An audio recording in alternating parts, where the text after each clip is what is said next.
Hello, everybody, and welcome to Saber Dice. That means it's Monday. That means it's time for Fury. So let's quickly go around, introduce our cast and crew, and jump right into this game. We'll start with Silica. Silica, you made some new friends last week. So who are you? Where can we find you? And tell us about your character today. I am playing Silica. I'm playing Silica. She is a glaive, and she has a slug on her back. We're going to figure out what's going on with that, hopefully, because just I'm not stuff. pleased. Just normal stuff. Normal stuff. But you can find me at twitch.tv/Kenny Hill if you're looking for more safe for work, mostly Nintendo-type content. I'm usually there Monday, Wednesday, Friday, 8 in the morning, bright and early. It's great. Sweet. Let's jump right over to Jordan. Who are you? Where can we find you? And who are you playing today? My name is Jordan. You can find me here on YouTube searching for Forgotten Realms Explained. And I am playing Arri, who fired an ice rocket out of his arm and got stabbed by Silica, but it didn't take a lot of damage. And so I guess we'll probably talk about that as well. That's true. Let's jump over to Bill. You had some people crawling around your brain yesterday. Let's see how that goes. So who are you? Where can we find you? And who are you playing today? I'm Bill. I'm playing Wyloch, and you can find me on my YouTube channel called Wyloch's Crafting Vids, where I show you how to make tabletop terrain with really cheap stuff like cardboard and hot glue. Sweet deal. And who are you playing? Oh, you're playing Wyloch. You said that. Okay. And last but not least, Ted, who are you? Where can we find you? And who are our sponsors tonight? Absolutely. I am Ted of Nerdarchy. We have, website, YouTube channel, primarily stuff about role-playing games with a focus very heavily on D&D 5e. I am playing crap, I'm totally blanking on my character's name. I am playing Zariff, a Jack, and my focus at the moment is to try and get said slug off of Kenny's back, or Silica's back, I should say. Sweet. Our returning sponsors, we have, of course, Archania Workshop, awesome 3D printed miniatures, terrain, as well as dungeon tiles. Be able to put them together, throw it right on your table. Awesome stuff. We also have Dungeon Painter Studios, pyromancers.com. Great stuff. If you want to build those maps out ahead of time and figure out what it's going to be, that's a great resource to go check out. Awesome. And now that I remember this time, Candy doesn't remind me, I am Mike. I'm your game master for this evening. And you can find me on everything Unmade Gaming. And we're actually going to start something new today. So I approached the cast and crew here and pitched the idea to them. They seem to like it, so now I'm going to bring it to you guys. At the end of the episode, the cast is going to get together and decide which among them deserves 1 XP. And then chat, you guys are going to get together and in the comments down below, put who you think deserves an XP. At the beginning of next episode, we will assign that XP so that these guys can get a little bit of bonus from you guys. So if you guys are paying attention of what you think is awesome and what is deserving of XP, post that down below. And with that, previously on Fury. Separated from her fellow adventurers, Silica and her new companion Pelu found themselves in some kind of surreal metallic chamber filled with egg sacs seemingly growing out of the corpses of the indigenous species of the island. Assessing the situation, she quickly discovered that not only was she not alone, but that the guardians of the egg chamber were trying to assimilate her in an effort to preserve the livelihood of the eggs. Searching for the missing ally, Zariff led Arri and Wyloch deep into the forest before realizing that he had, in fact, lost the trail. Fortunately for them, Wyloch was able to uniquely tune in on the particular band of Numenera that eventually led them to the presence of an entity known as the Lily, who told them of the plight of their matron at the hands of the insidious choir, and a few trespassers, eventually leading into the egg chamber that held Silica. Unfortunately, the creatures inside the egg sacs had already begun to assimilate with Silica, and she was all too happy to comply with the overwhelming desire to defend these same creatures. Zariff, Wyloch, and Arri were, of course, having none of this, and with some quick thinking, a well-placed explosion, and some sentient acid, they were able to make their escape and drag Silica to freedom, or so they thought. You guys have emerged into the waning daylight atop the this slick chamber you have climbed out of after burning a hole in this metallic door with your acidic solvent. What are you guys doing as you emerge out into the forest with a freshly spine creature on your friend Silica who seems to want to be with the egg sacs? I assume I'm still holding Silica. Is she yeah, you're carrying her. You grabbed her with I think she rolled a nat 1 to break free. So you have her completely tangled up and in whatever way you want to bring her out of this place. So I kind of turned to Zariff and I'm like, what do you want me to do with this? This not So, her. so I think the first course of action is to figure out like what her reactions are now that she is outside. What is the slug doing? Like if she's desperately trying to get back inside and not really help out with our mission, she's really not gonna be of any use or any asset to us. So like my first point of action is observation. Okay, so we'll say currently because of the rolls of last week, Silica, you are subdued. You can struggle, but the ultimate is you are subdued by Arri. Unless he lets you go, you're kind of still, his prisoner, so to speak. And can I say that since we've like slightly moved away from the clutch, my fighting has maybe become less desperate? So for you as character motivation, the further away you get, the less compelled you are to want to be there. Okay. The compulsion to protect the eggs never leaves you. Right. It's the compulsion to stay there. The further away you get, the less you feel like you need to go back there. Okay. So that's for you to roleplay, however you decide to. Okay. I'm excited for that. Zariff, you want to explore? You want to observe her back? This spine creature.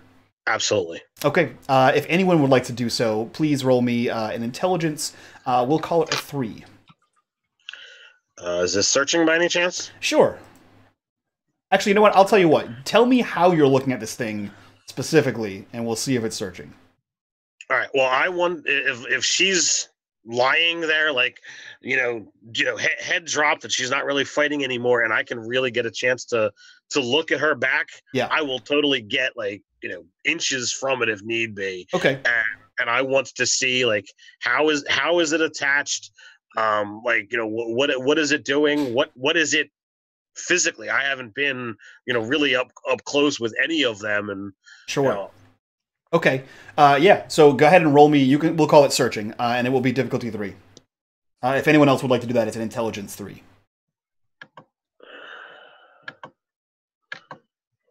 Nobody's trying to touch it, right? Anybody trying to touch it? No, I am not trying to touch it at all. You sure? You want to try and touch it? You can try to touch it if you like. The only touching it's going to happen is with daggers and swords. Yeah. Oh, bad touch. That didn't work well the last time you tried that. Okay, so that is a success. With a success, what you notice is that there is... You ever see a caterpillar walk? How it ripples down its whole body? So you see that this thing sort of ripples down its whole body. And it's the whole length of her spine, right? So from right between her shoulder blades down to her tailbone. This thing is a good 16 inches, 17 inches long. Oh, dear Lord. Yeah, it's a big slug monster. I did not think it was quite that long. Yeah. I was thinking 6 inches. No. This is 16 to 18 inches. It's the whole shebang there. And they were jumping at you.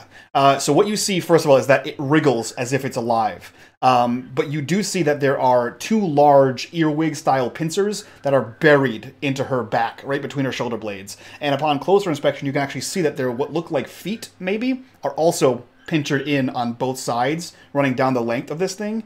With the success that high, as you kind of get really in there to look at it, you see that the skin on her back is beginning to almost climb up these feet and pincers, as if the skin on her back has begun to fuse with this creature, and they are one.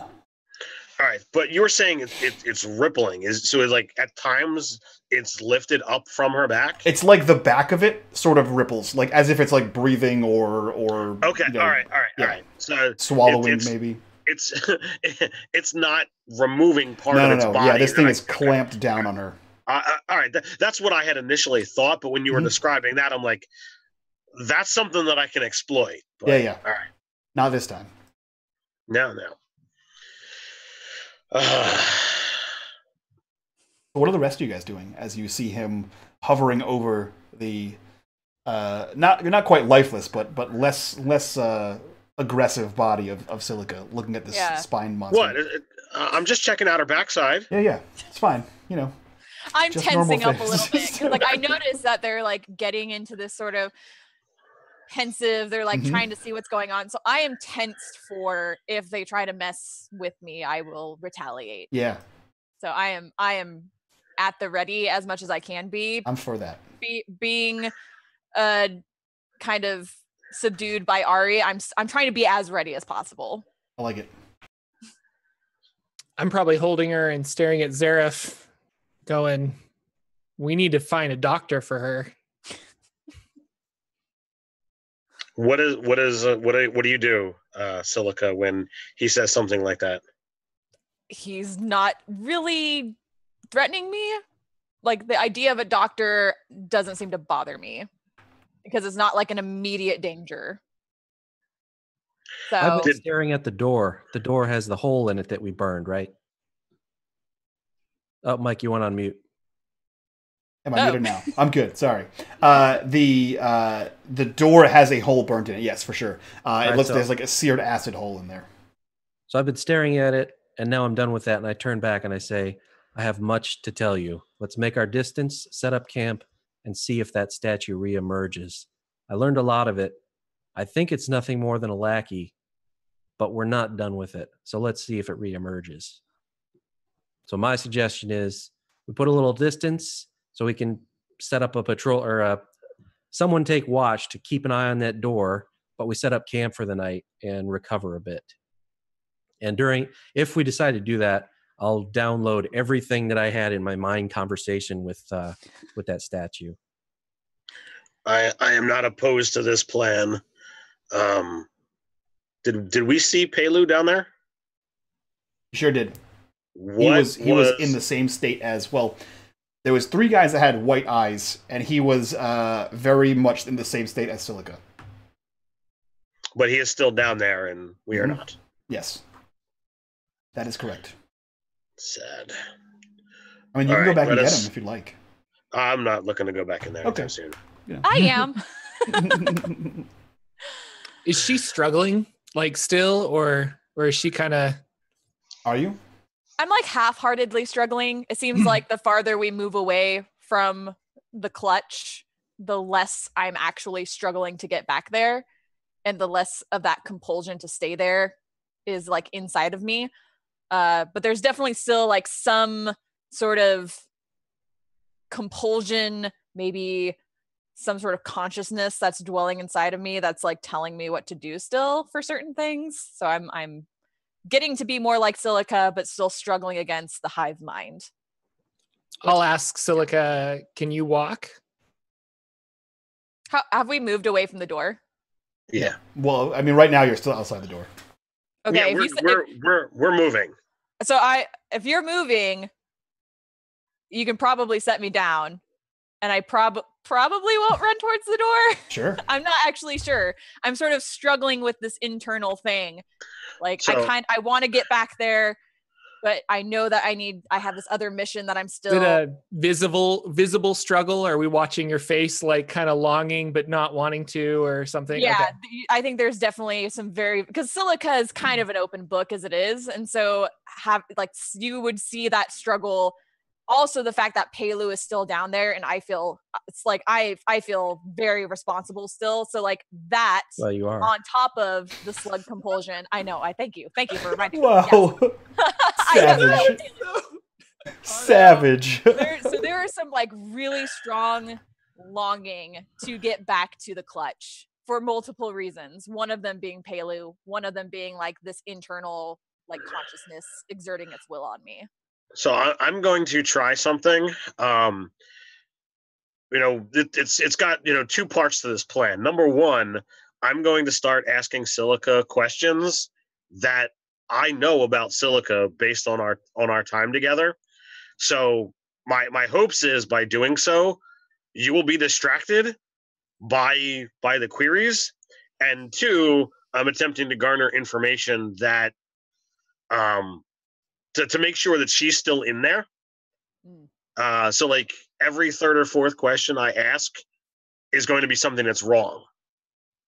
Gotcha. So like, oh, well, I'll talk about, the female that we met on the boat when like all the people, like you were the only female that was there, so things along those lines. Yeah. So I'm looking to.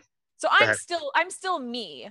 Like, Silica is still in here. I just now have an extra, I already had this compulsion to finish our mission, and you guys know how serious I was about that. So like, I'm still me.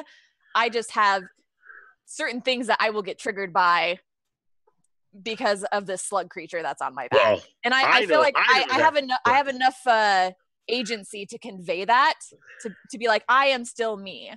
Okay. But there's more going on here. And I like, as we're moving away, like I get more like me, less robotic voice of creepiness, more Silica. That's actually, I'm not really looking forward to more of that.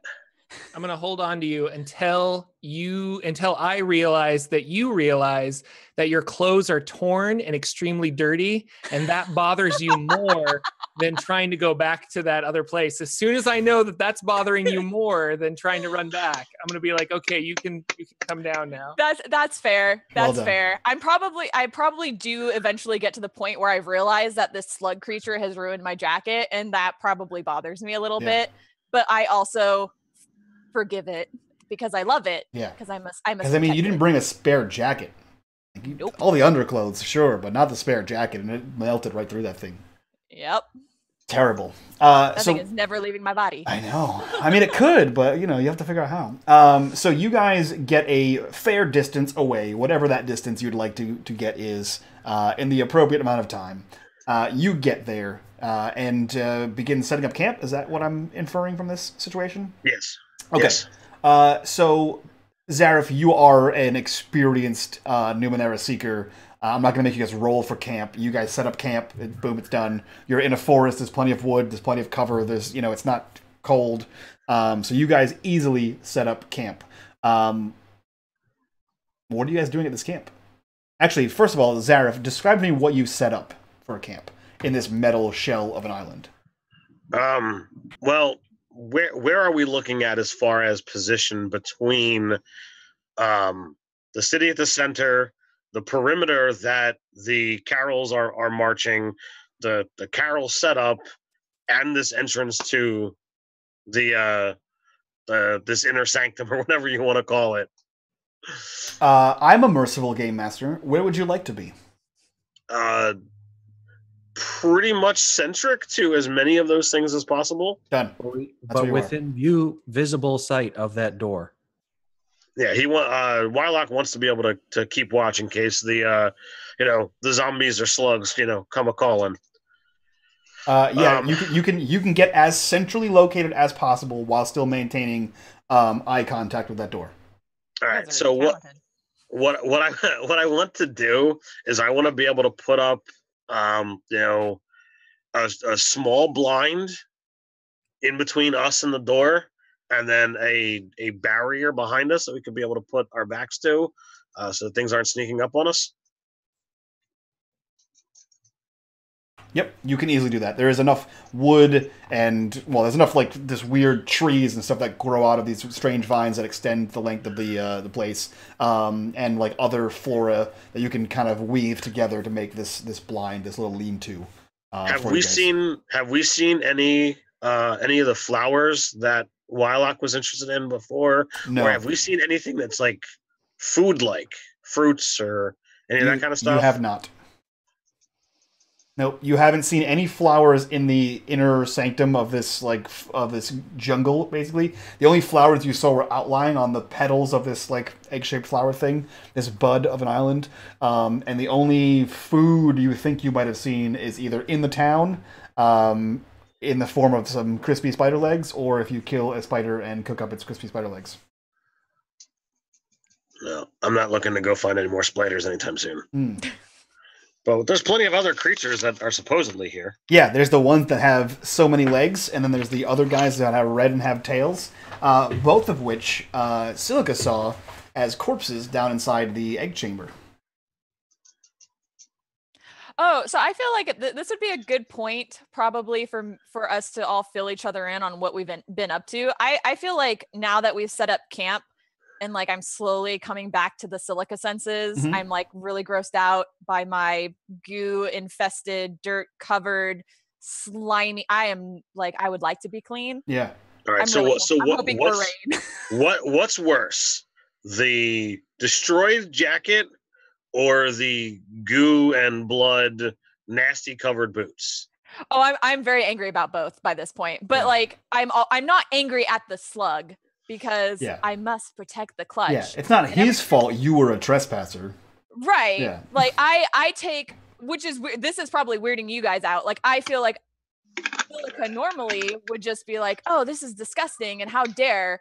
However, I'm being incredibly reasonable about the fact that I trespassed on this clutch and I deserve every bit of goo and dirt and blood that I am covered in. That is a little weird for Silica. So, but I'm very grossed out. Still grossed out, but I totally deserve it. Yeah. Gather round and share in revelation. And then I sit down in the middle of the camp and I'm looking at the ground and I start drawing in it. Nothing decipherable. It's not letters or anything. But I'm looking at it and doing that. And as I do, I explain all the conversations I had with the statue. So I talk about, for sake of all of, as you just said, for sake of all of us and the audience, I share my vision of Devola, the huge worm-like creature who seems to have laid that nest of eggs as part of her cycle, although this is the first instance. And it is solely for like continued existence of the species or whatever. That's her, seems to be its sole motivation.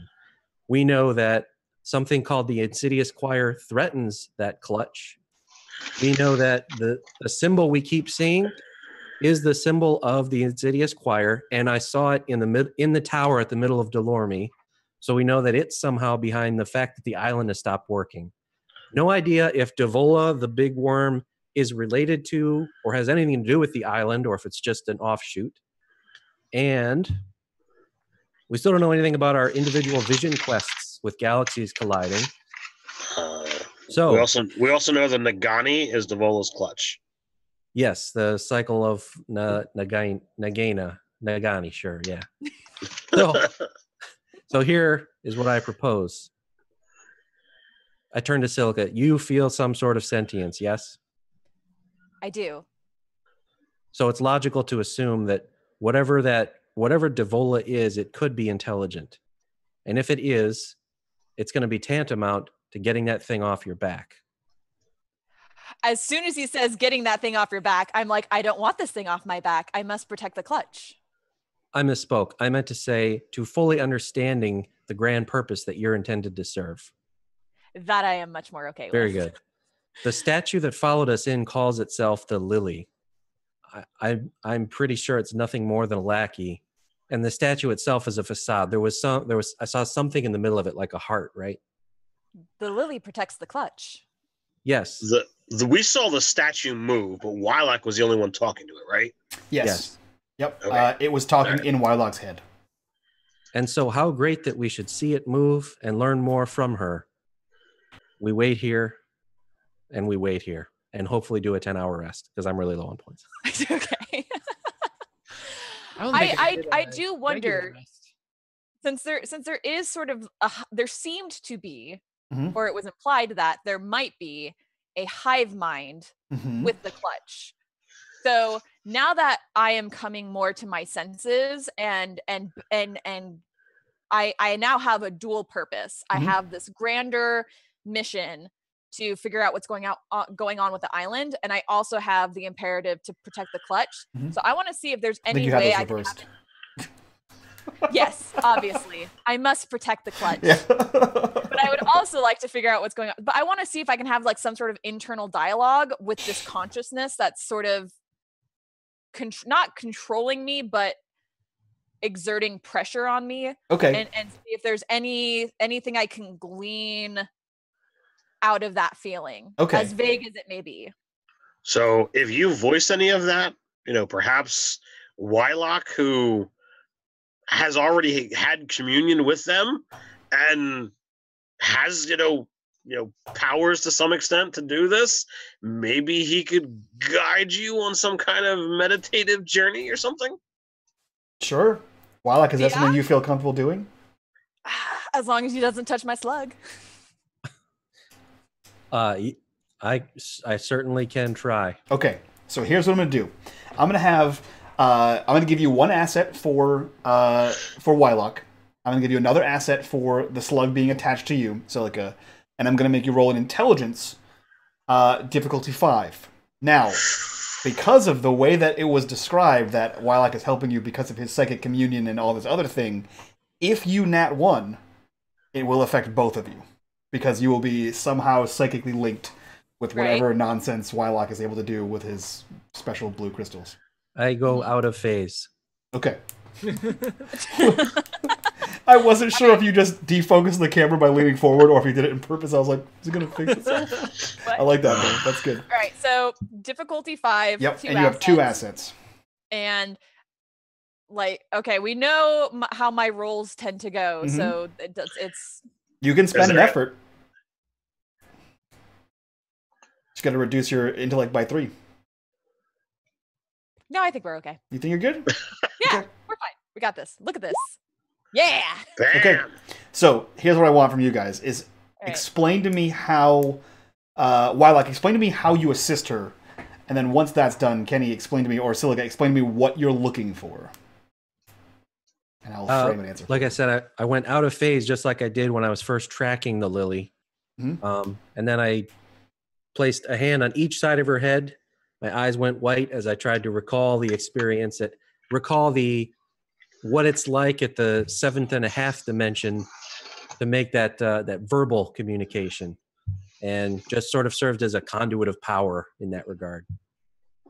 So you know every '90s movie about computers where they just sort of and weave through the data sphere.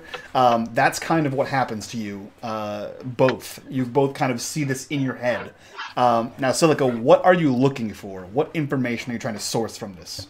So basically, internally, as Wyloch is helping as a conduit for this conversation, I am able to more distinctly see the two consciousness, or experience both of them at the same time.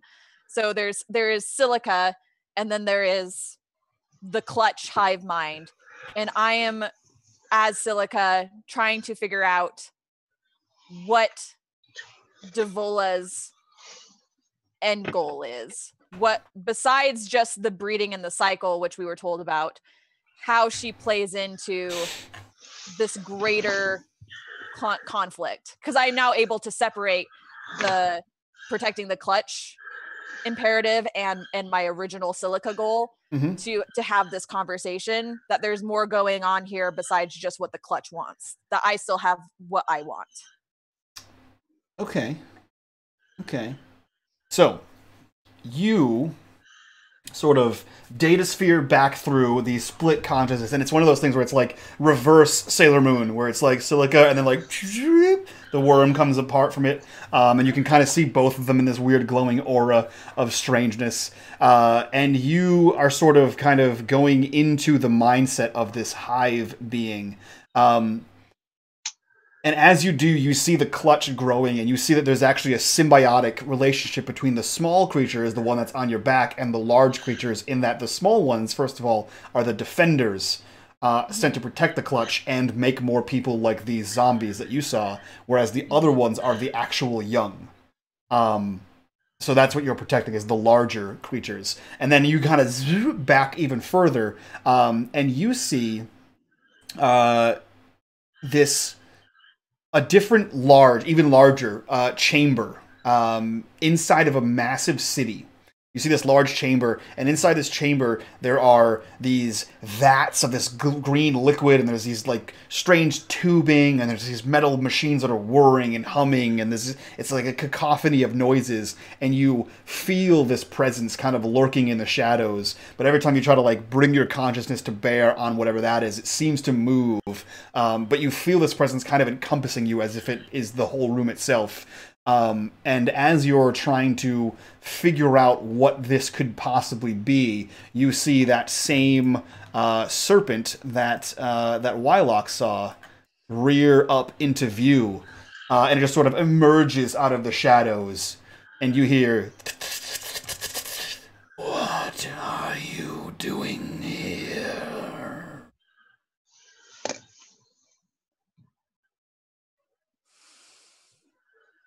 So I distinctly get the impression that it now feels the Silica presence. Like it is actually addressing me, not somebody else in the room. Are you the Great Devola? Yes.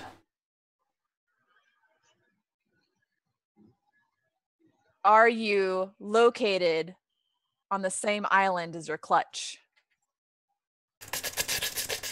Yes. Are you below the island? Yes, little one. What do you want with these questions? We're looking to stop the storm that surrounds the island. Stop the insidious choir. And as you see that, all of the massive tentacles, like these are like 10 feet long, kind of wriggle out of the mouth. And you can roll me an astral speed test. Actually, we'll call it a speed test to see how quickly you can look around at these things. Okay. To see any kind of detail. What is my difficulty? This will be a difficulty 5. Oh my gosh. Okay, so you just see these tentacles just sort of lash out and just wriggle around the massive maw of this creature. And looking at this thing, it's huge. You have no idea how long it is, but it is enormous. And these smaller tentacles are like 10 to 12 feet long, coming out of its face, you think? Its Face. mouth hole? Yeah. Yeah, whatever that thing Yeah. is. Does it seem... Is this an aggressive move? It doesn't seem like it's an aggressive move towards you. It seems like it's a, like, Mercutio, kind of thing. Like, the insidious choir, Right. So... What information can you get about the choir? Do I know about I know about the insidious choir because I was having the shared consciousness with the hive when the slug was here. Now I'm in my own mind. I want to ask about this, right? What's What? that? I haven't experienced any of this, right? You're I'm just experiencing all of helping. this. You're just a passenger, though. I mean, you can try to break through and ask questions as well, but Can that's I going to talk be a roll. to Silica? Relay to Silica? You can relay to Silica, yeah. Oh my gosh, I have so many things in my head right now. I'm gonna explode. I mean, that was the net 1, but... All Ask right. what it is and where it came from. What are you and where did you come from? I'm at the Insidious Choir.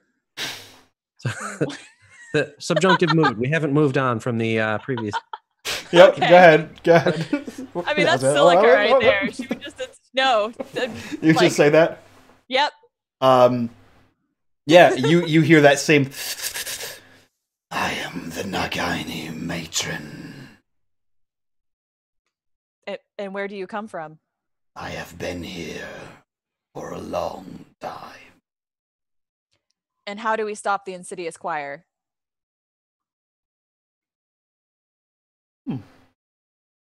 That's a good question. Yes. You hear that horrible noise again. Come find me, child, and we will discuss. Okay, so I feel like Silica. So Devola is on the island, Mm-hmm. in the center of the island. Mm-hmm. And now that I have been summoned, I would think that as like I have a pull to the clutch, I probably have a new pull that is towards Devola. Sure. Yeah, that makes sense. Okay. So I probably I mean, you know it exists now. Before you just had this compulsion to the clutch, Right. and now you know that there's something greater. So I think it's less of a pull from the the defender on your back, and more of a actual Silica being like, that's a curious thing I don't understand. Yeah.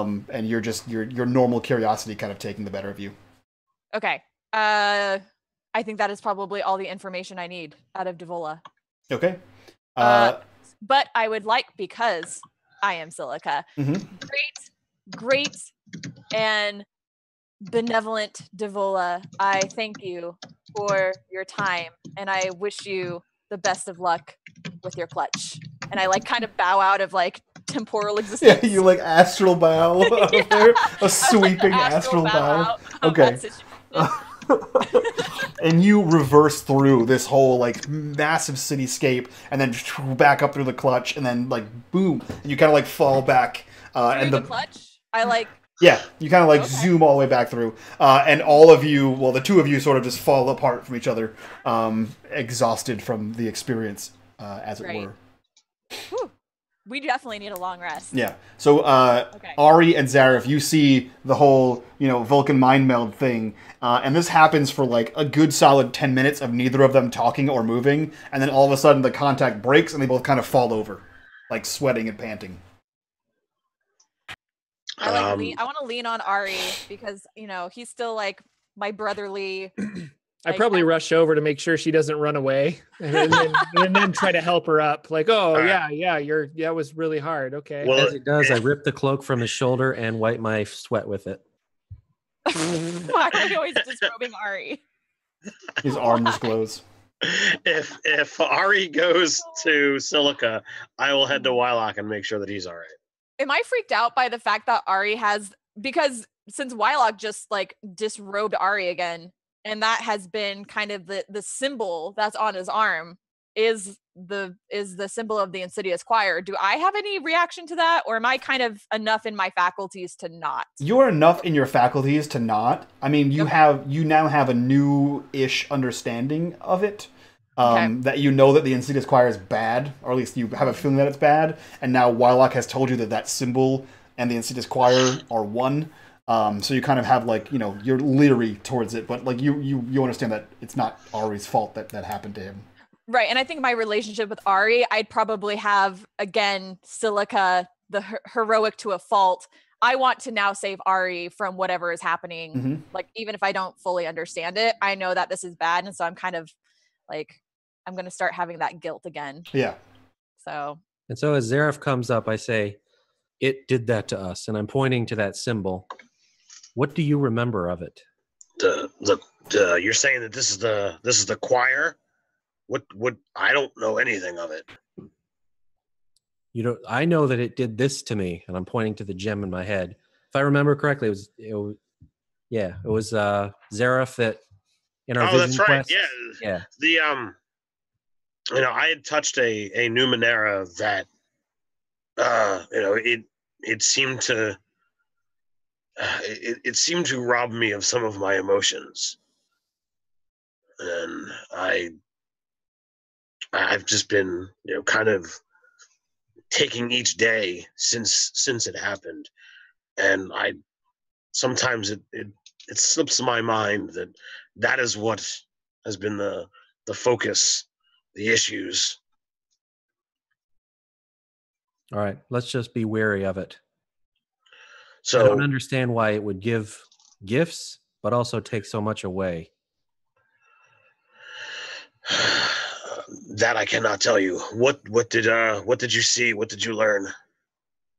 I relay all of the information to Zariff and Arri, since Wyloch and I were having this extra spatial experience.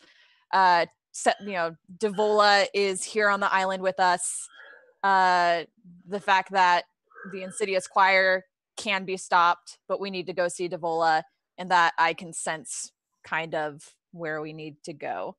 But I'm also telling them probably that we need to go back through the clutch, which I don't know how they feel about that, all things considered. But I'm going to try really hard to convince them that we need to go back to the clutch, and that is the way to get to Devola, is what I feel like I'm sensing. You get a feeling that the Insidious Choir is after Devola, like wants to attack and destroy Devola? It seems like Devola is being attacked by the Insidious Choir, and that I don't know if the storm is a defense mechanism, or if the Insidious Choir is using it as an attack, but it's their conflict that seems to be causing the storm. Whoever is instigating it, I am not sure. So if we have to go speak with Devola and we promise not to harm the clutch, will we be able to get to her unimpeded? You will have safe passage through the clutch as long as you do not harm the clutch. Arri raises his hand. We've already like messed with the clutch and destroyed a bunch of eggs and what have you. Are we sure she's that forgiving? I'll vouch for you. It's fine. I think here's the thing. My word is probably not ultra trustworthy. So I'm like, yeah, no, you guys are cool. Like, I will vouch for you if we go back through the clutch. Do I know if that's true? Who knows? Definitely not you. Definitely not me, but I'm sure our wonderful, very merciful DM knows. Who's that guy? When does he come in? Who's this guy? Yeah, I'm waiting for the merciful DM who doesn't sudden challenge 6 monsters against, us as a first party. That's adorable that you think Devola is a challenge 6. No. Our first combat was the 3 spider people. They were a challenge rating 4. They were difficulty 6. Were they? Yeah. They were. That makes sense. Yeah. All right. A good number. So Silica has been marked by this creature, changed by this creature, by Devola. And Wyloch, you were saying that you've been changed by the insidious choir through the gem in your head that gives you that ability to connect with Numenera. The symbol is the last and only thing I remember of my previous life. My friends, we need the lily. Our true intention is not to harm the eggs. I don't know if the Guardians will know that, but if we can get an escort, we may be more successful. Do you think there's multiple lilies on this island? I have no clue. You didn't get that impression. And would I have any sense if I would, because the lily protects the clutch. Like, I know You at least don't. that much. Don't I? No. Know that? You know that the lily protects the clutch, but you don't know Yes, anything okay. more, and you only know that because Wyloch recently told you that. Okay. In fact, you had no. So the only time you knew about the lily is when Pelu told you he met a lady named the Lily, and then when Right. she showed up. You have no previous knowledge of that, and no knowledge from the clutch itself. So what is everyone's thoughts on us resting the night and then seeking out conference with Devola? I would like to go see Devola. Resting out here in the wild? Question mark? We will be safe with the clutch. I agree. If we set up rotating watches, do we still get our 10 hours? Or Yeah. All right. Then I would suggest that. Would you like me to take first watch? Do we have handcuffs anywhere? Nope. I was like, I'm going to tie a rope around her, and then she'll just untie the rope. That was She'll just wiggle free. Okay, so it sounds like we're taking a rest for the night. We're taking turns with the watch. I am not invited to the watch for obvious reasons. Everyone watches you. You are the watch. No Okay. one watches for dangers. It's just making sure you don't dive and slide down into the egg pit. So I can because, take some recovery rolls then. Yeah, so you guys may use up to and including your 10-hour recovery roll. Then after your 10 hours, you have them back, and you can spend as much time as you need to recovering rolls, even more so. But that's all you have for the day until your next 10-hour rest. Okay. I am reset down to my action roll, it looks like, so I'll just take that. I mean, you can burn them all, because like I said, at the end of your 10 hours, you regain them all back. Oh, okay, so I may as well just do that. Yeah, may as well just burn through them. Haha.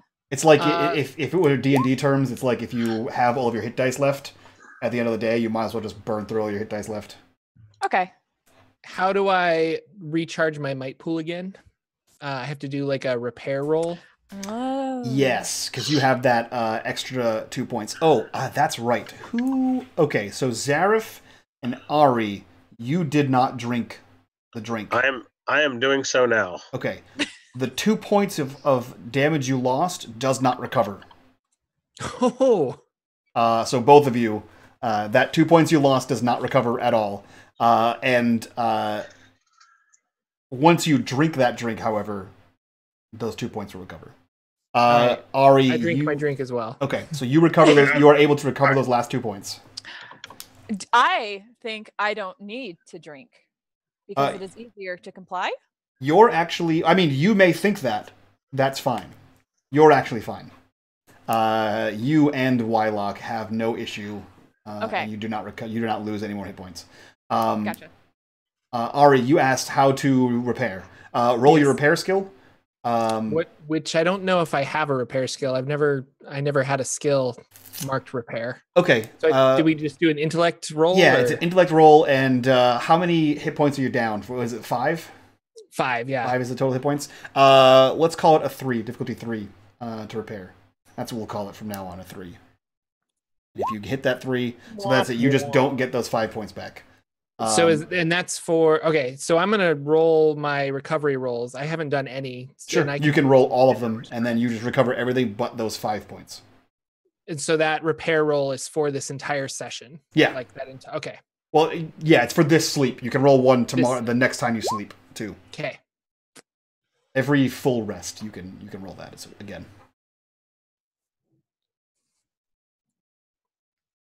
I mean, mechanically, it's once every 28 hours, or 28 hours. Yeah, it's a Numeneran day. I mean, if you want to wake up in the morning and try to repair, you can do that, but that's your repair for the day. Yeah, I might try and do that, actually. Sure. Then in that case, you guys get your full rest. Strangely enough, nothing attacks you in the middle of the night. It's as if I have other things prepared for you that want to kill you. You guys wake up in the morning, and Arri, if you so choose, you may roll that repair. And if anyone else is still down on pools, you may spend your action, your 10-minute, or up to your hour, if you so choose to do so. Wow, you guys were really hurting. It is easier to comply. It was easier to comply. I mean, to be fair, you were pretty banged up until it assimilated you and refilled all your pools. Yeah, it's true. It's true. So it looks like you're able to recover and repair those last 5. Sweet. Cool. I feel better. Good. So now that you guys have all filled your pools, you've refilled the kiddie pools. Let's see what I can kill you with now. I mean, let's go inside the clutch. That's where we're going, right? So where are you guys going after you break camp? Where were we going to go before the clutch? Should we follow up with that, or was that? We were looking to find Pelu to get what information he had, so that But right, I think. I mean, you can still get him. He's down there. He's just fine. Well, I believe through all of the shenanigans, we have gathered the information that Pelu would have had. We don't have the ability to help him and take him with when we leave, but we've gathered the information we're looking for. I mean, you could leave with him. No, that would be forcibly. And do I see if I go back into my out of phase tracking mode, do I see any of the blue tears left behind? Yes. That I do. So I think that she came back out. You can roll me an intelligence check. We'll call it Numenera, and we'll call it 4.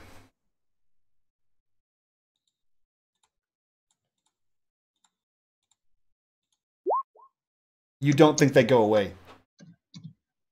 I don't think they go. I'm saying we were looking to see if the Lily re-emerged. She's the one who was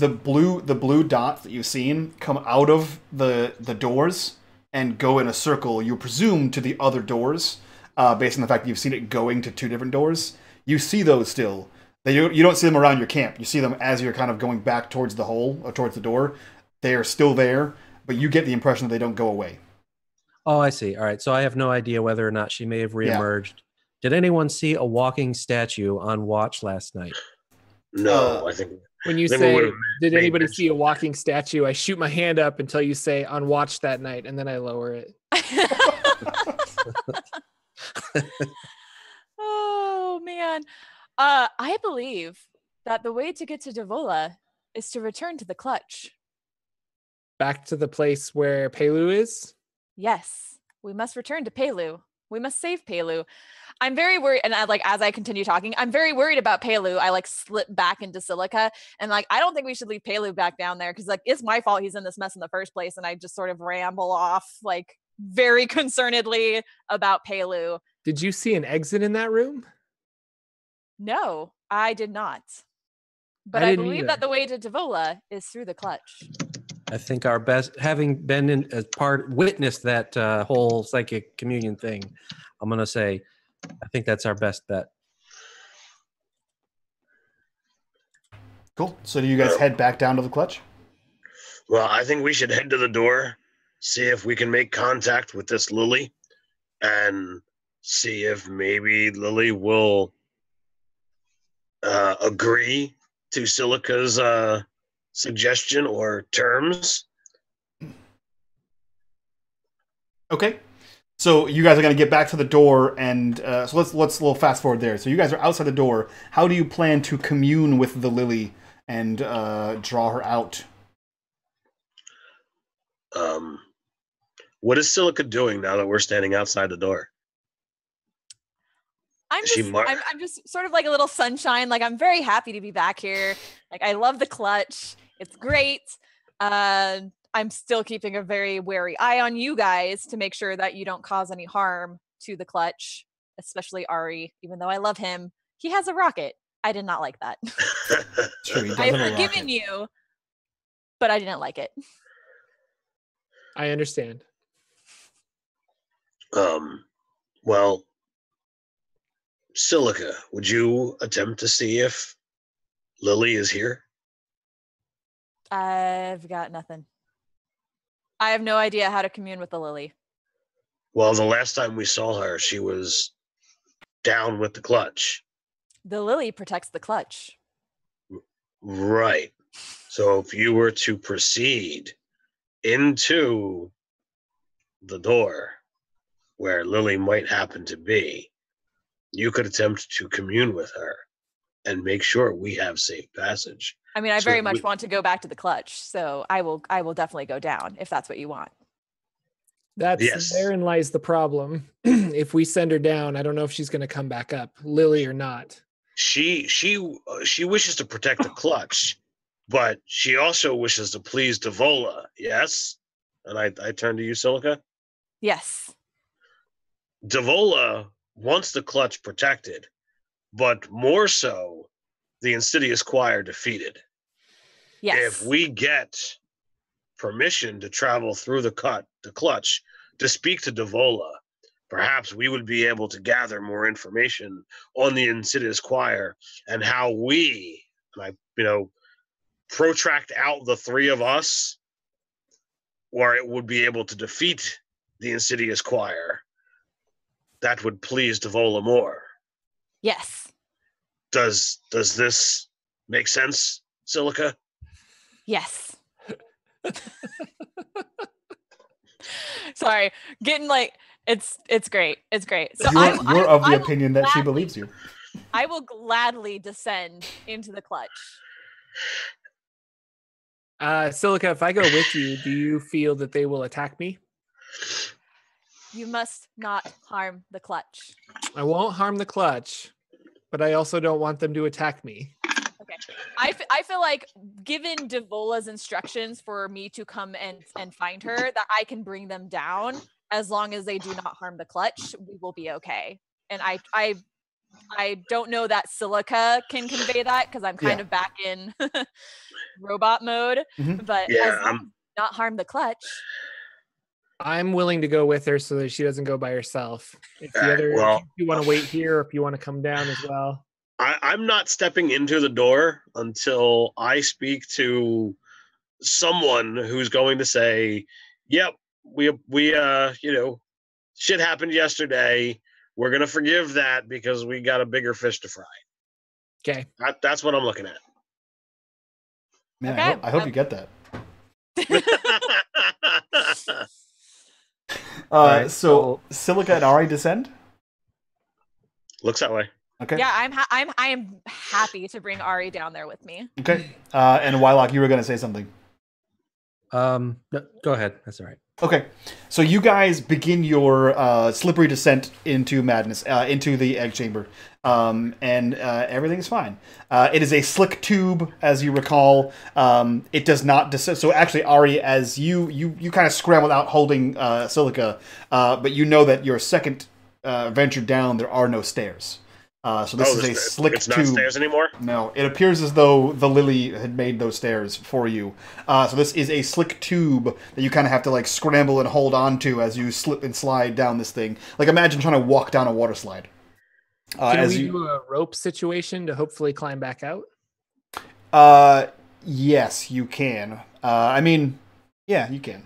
Yeah, that makes sense. Okay, so I find something to tie a rope to, and if I don't, I hand it to Zariff. Yeah. I secure the grappling hook To the edge of the door. to the outside. Yep. And say, there you go. Cool. Thank you, sir. I am cool with this because I think it's going to make it much more safe of a descent, so we're not. So you don't accidentally slip down and harming smash on somebody. the eggs like you did. Yeah. And your clothes are not going to get even more dirty when you slip and fall. I Yeah. care less about that right now. Because that's what happened to Silica last time. She opened the tube and fell down and smashed into eggs. You guys But got some stairs. part of you is still thinking about it. That's true. She's not very aware right now, that one. So you guys are going descend. down. Can we? Okay. Can I? So I killed it last session, right? Which is why I was able to commune with her when I like went out of phase. I was Yes. able to commune with the lily. Yes. I'm just standing at the door, and I'm going to go out of phase, and I'm doing the equivalent of like a psychic scream. If she's down there, hopefully she'll hear me. And I say something to the effect of, "You that I spoke with yesterday, our ignorance is washed away, and we understand the plight of our mother. Give us escort that we might go to her, for we received her call to determine the exact mechanism of her salvation." I will give you an asset, and you can roll me a Numenera check. Difficulty 4. That was so slick. That was good. That was That was good. so good. You get a cool point asset for that. I will use effort. We were doing the whole shebang. No bonus. If you're using effort, and you have an asset, and it's Numenera, you succeed. Oh, you're right. Yeah. So it's a difficulty 0, so you succeed. I forgot I was skilled. Yeah. Okay. Yeah. I mean, you can still roll a crit, so it's always good to roll. It's just you just know it's an auto success at that point. So But you also still have a chance of rolling a 1. that's true. That is true. That's fair. There are 3 times as many crits as there are nat ones, though. That is true. Actually, there's 4 times, because 17, 18, 19, and 20 are all crits. Or all some kind of crit. I need Arri and Silica to make a speed test. You both have 1 asset if you're holding the rope. Okay. Yes. How does edge work again? So if you have 1 speed edge and you spend points into, if you spend your pool, it's reduced by 1. Yeah. If you spend your pool, it's reduced by 1 edge. Okay, so instead of 3, it would be 2. Correct. So okay. Correct. Okay. What was the difficulty? I'm sorry. Difficulty is 4. And you have 1 asset for the rope. I didn't even use the asset. Well, you nailed it. You both nailed it. Cool. So what happens is, Wyloch, you get to the edge. You kind of put your hands there. There's no acid, so you're fine. And you sort of look down this tube as these guys are descending with the rope, and you convey this message. And as you convey this message in all the eloquence you can muster, you actually see all the stairs just start to appear. Which you see kind of Silica and Arri tumble as the stairs appear underneath their feet. They have the rope and they are held fast and ready to rock and roll. There are now stairs leading down. Zariff, you hear nothing, but you see the stairs appear. Wyloch, you can infer this as some kind of not welcome, but come on in and we'll talk. Maybe have some tea. Well, this is actually as solid a message to me. This is an invitation. Yeah. So, wouldn't you like a Pepsi? Yeah, that's right. So Zariff, you were waiting for like the confirmation, so I turned to you. Well, I guess this is as good as I can hope. So when there's no more tension on the rope, I sit there and I debate. Do I leave this here as a means of egress, or will we possibly need this later on? What do you think, Wyloch? Based on what we've just seen, I'm pretty sure hostilities are at an end. We should bring it with us. Agreed.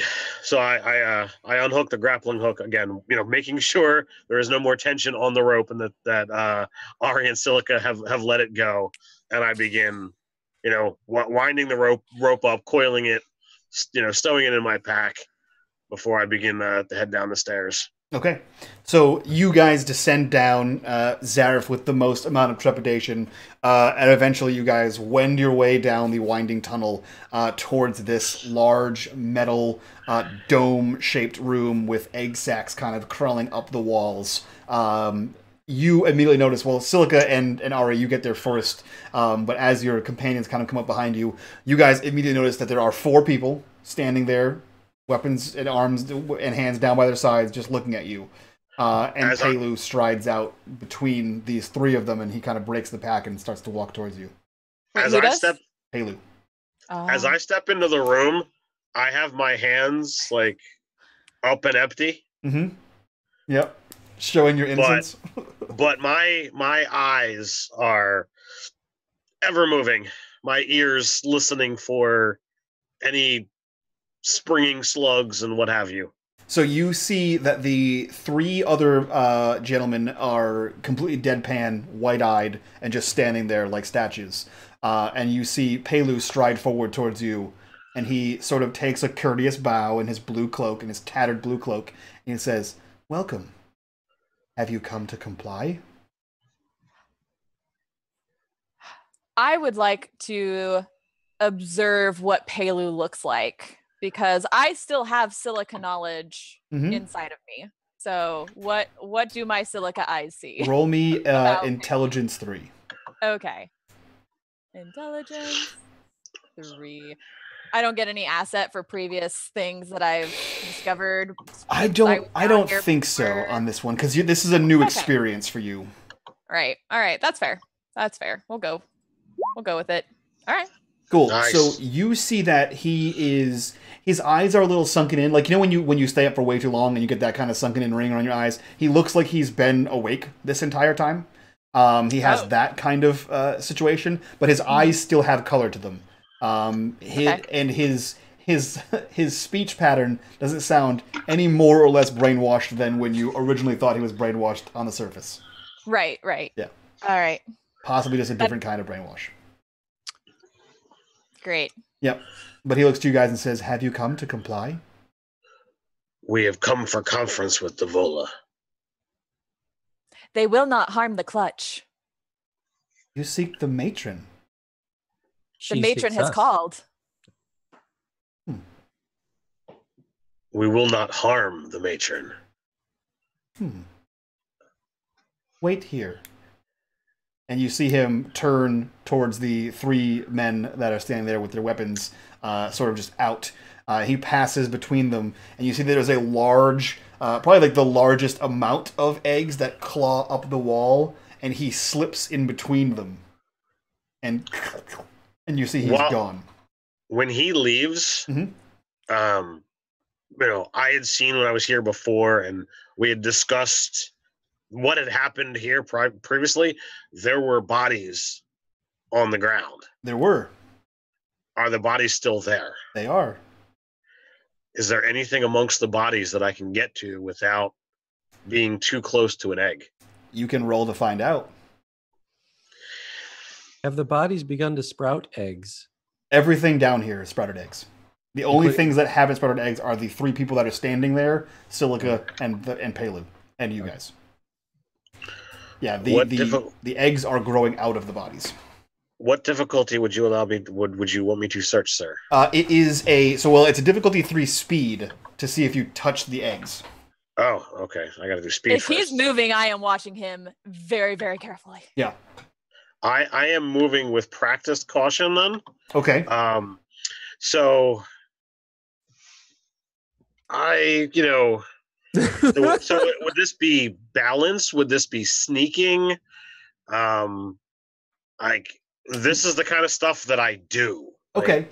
So you tell me. So I will allow either of those to work for you. You tell me how you're doing it. If you're just trying to be like very deft, like sleight of hand kind of thing, we'll say balance. No. But if you're trying to hide it from Silica, then it would be stealth. I'm not trying to hide. I want to be like overly cautious, Mhm. but like we have to use every single advantage that we can get to end our problems. Okay. And if there is a potential thing here, I'm not mucking up the body. You know, if it's going to use the biomatter to grow more eggs, by all means, I'm looking for Numenera, shins, Yep. anything of value here. Sure. In that case, we'll call it balancing. All right. So balancing what? Difficulty 3.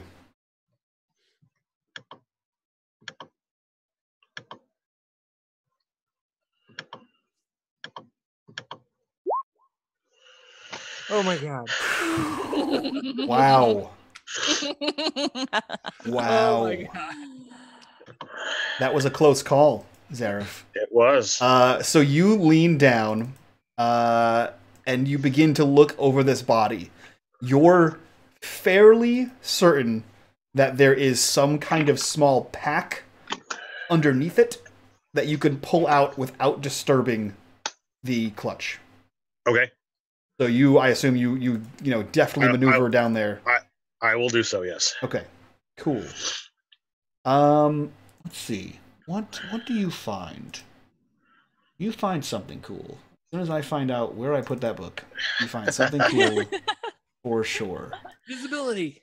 It's definitely not I invisibility. noticed like the near miss. It's like almost as if his cloak brushed against the egg, but it didn't actually disturb the egg. It didn't hurt it, but it like brushed against it. And I'm Yeah. just sort of like, Well, super with your hyper focus, you knew you see that like I strained to be as careful as possible. and I respect that.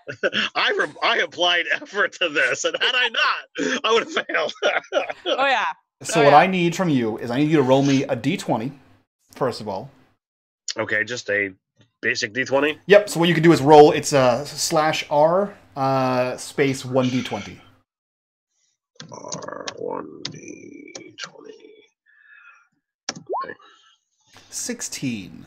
And then I need you to roll me a d100. /R. /R1d. Okay, so you find 15 shins in this bag, and that's Loaded. awesome. This is fucking dope. And you find a small Numeneran device. It is a box that looks very complicated and intricate with several dials and levers. And roll me 1d6. /R. 3. Okay, cool. So I'm going to copy and paste this to you. This is what you find, and you may add it to your... Actually, I can add it to your sheet for you, but this is what you find. Yeah. And it's awesome. This is a level 5. Actually, shit, you don't know what this is. You can find out, though. I forgot how ciphers work. I was so excited to give you a cipher. You find a strange Numeneran device. You can clearly tell, based on who you are, right? This is some kind of Numeneran something. But it is an elaborate box full of levers and dials and, like, weird diodes that sort of run across this thing. You easily identify it as Numenera, but what it does, you're not sure. Now, the way Numenera works is it's much like an identify magic spell in D&D. You can roll a Numenera check, which fortunately you have a Numeneran expert. I was going to say, find out. only if I had one. Yeah. So the way that works is whatever the level is, which is what you just rolled, 3 plus something is the level. That's the difficulty to discover what this is. Else, Right. you just have the item and then press the button and it does something. And it's a mystery to everyone, which is great. I'm not that kind of person. I've done that already. And Sure. that's how I lost the ability to be happy. Yeah. So you have a mystery device that is a complicated box, and it would be a difficulty 5 Numenera to see what the hell this thing is. All right, so I'm just going to put mystery device level 5 and leave it at that until we have a chance to allow Wyloch to take a look at it. Yeah, I mean, you can do that now. Pelu has not returned yet, and these 3 other guys are just silent. So if you're not doing anything else, you're welcome to do that now. I don't have a problem with that. So it's not social hour. We can't, get these guys to chat. You could try, but Silica would know enough that she tried to do that, and they didn't really speak back to her. that was in jest, dude. I mean, Although I am you wondering, can still talk to him. now that I'm part of the hive, is there any way that I can commune with them? There does not appear to be. No? Okay. No. That's fair. In fact, you get like nothing from them. Really? The like white noise? Yeah. You have that overbearing feeling that, like, the longer you're here, the more you want to stay here. Yeah. But that's it. Your best guess, based on like your experiences coming and going and seeing these people and having what you have, that if you stay here, that's what you become. So like that's likely the fate of Pelu. Oh, okay. Inside Silica doesn't like that. All right. Yeah. Wonder what to do about it. So Wyloch, what do you make of this? So like there's a fresh apple pie in the air. As soon as he picks it up, there's something, and I turn around and look down at it. Curious. Someone touched Numenera. Who was it? Who touched it? All right, so this would be identifying. Yeah, this would be identifying Numenera. So you have a bonus to that. So you have two. You're trained in that. You're skilled in that, or something like that. Specialized. You specialize. That's the word. This was a 6. It's a 5. 5, and we will use some effort. No asset. No bonus. Nope. Success. Ooh. Nope. So this is a portable steed. What? This box unfolds into a mechanical steed. The steed is a level 3 creature that is large enough to carry 2 human-sized riders. The steed serves for 7 hours and then shatters into 1d6 oddities. We'll name him Geralt. Oh my gosh, no, not Carol. How many hours does it last? I just copied and pasted it for you. It lasts for 7 hours once you deploy it, and then after those 7 hours, it shatters into 1d6 oddities. And gonna show off some mechanical knowledge. Is this anoetic or occultic? It doesn't appear to be either. It has to be, doesn't it? Does it have to be? I don't think so. One takes up 1 slot, and then the occultic takes up 2 slots. Man, where did you read that? It's 1 slot. Okay. I don't know where you saw it. He's a I've ever Numenera seen- expert. Yeah, obviously. he's our Numenera expert, Yeah, Mike. apparently. I I don't know what I am. You should probably find an expert. So speaking of oddities, what exactly are they? And I still have an unknown oddity on my character sheet. Oh yeah, that's right. I didn't give you guys your oddities. So oddities are essentially, so to put it in like D&D terms, they are your trinket table, your trinket table of nonsense. I rolled them and then I just didn't give them to you guys. Great Who needs DM. them? This is how you dungeon master, guys. If you were wondering, this is the wrong way to do it. Prep a Yeah, whole bunch and then never tell your players. and then never tell your players any part of it. Yeah, that's my That's cool. goal. That's my goal. No big deal. Just still learning the game. So here's what I have. Everyone has 1 oddity. One of you has 2 oddities. Which one of you has 2 oddities? I'm a 1. One of mine was the egg that I had taken from with that had the blue webbing in it. And then you had an extra one, correct? I think so. Yeah. Okay. So you, Silica, you have a necklace made of gears and other machine parts. That sounds like an Arri thing. They're all randomly generated. These ones I rolled randomly because they're fun to do that way. Ari, you have a hairpin? No. Yeah. Arri, you have a wooden rod that increases in length by about 1 inch a month. Oh, sweet. Yeah. Zariff, you have a synth disc that will restore a rotten piece of fruit or vegetable. And Wyloch, you have a bag that contains dice, each with a different number of sides. Let's play some D&D in Numenera. You can play some Numenera in Dungeons and Dragons. Oh my god! Yeah, except they're still playing 2nd edition probably. Yeah. So They're playing the 9th edition. 9th world. 9 billion years in the future. yeah. Cool. So that's what you guys find. And as you guys are rediscovering your oddities and discovering this new mechanical steed box you have, you see this like sort of noise happen as the eggs shift and Pelu reemerges, and then another quick succession of as he steps to the side, and the lily just sort of seamlessly maneuvers out of these eggs. And Wyloch, in your head, you hear, "This way." All right. Only I heard it? Mhm. Okay. And, well, all right, yeah. So I'm going to motion to everybody, just sort of with a nod, and then I start towards her. I let them all pass because I'm going to be watching them as they move through the clutch. Okay. All right. So as I'm looking at my character sheet, I realize that I haven't done this since the first session. I have that flex skill. Mhm. Going down into a dark tunnel with some possibly unknown creature. Mhm. Is there something that I think I should be proficient in that I'm not already? Spelunking. Well, that's the thing. It's like you're not entirely sure what's in here, so you can't use your flex skill for attacks or defenses, I believe. Right, and I've already got sneaking, climbing, balancing, jumping, searching, listening. Yeah. Is there anything I think I should know today? Let's see here. What do you think you should know today that is relevant to this? Don't think as Mike. Think as Zariff. Yeah. That's what I'm trying to say. So, like, I think you know that you're going to go have to talk to Devola. I mean, you also know that Silica is your general talkie person, but she also has a robot spine monster on her. So talking? So talking could be one.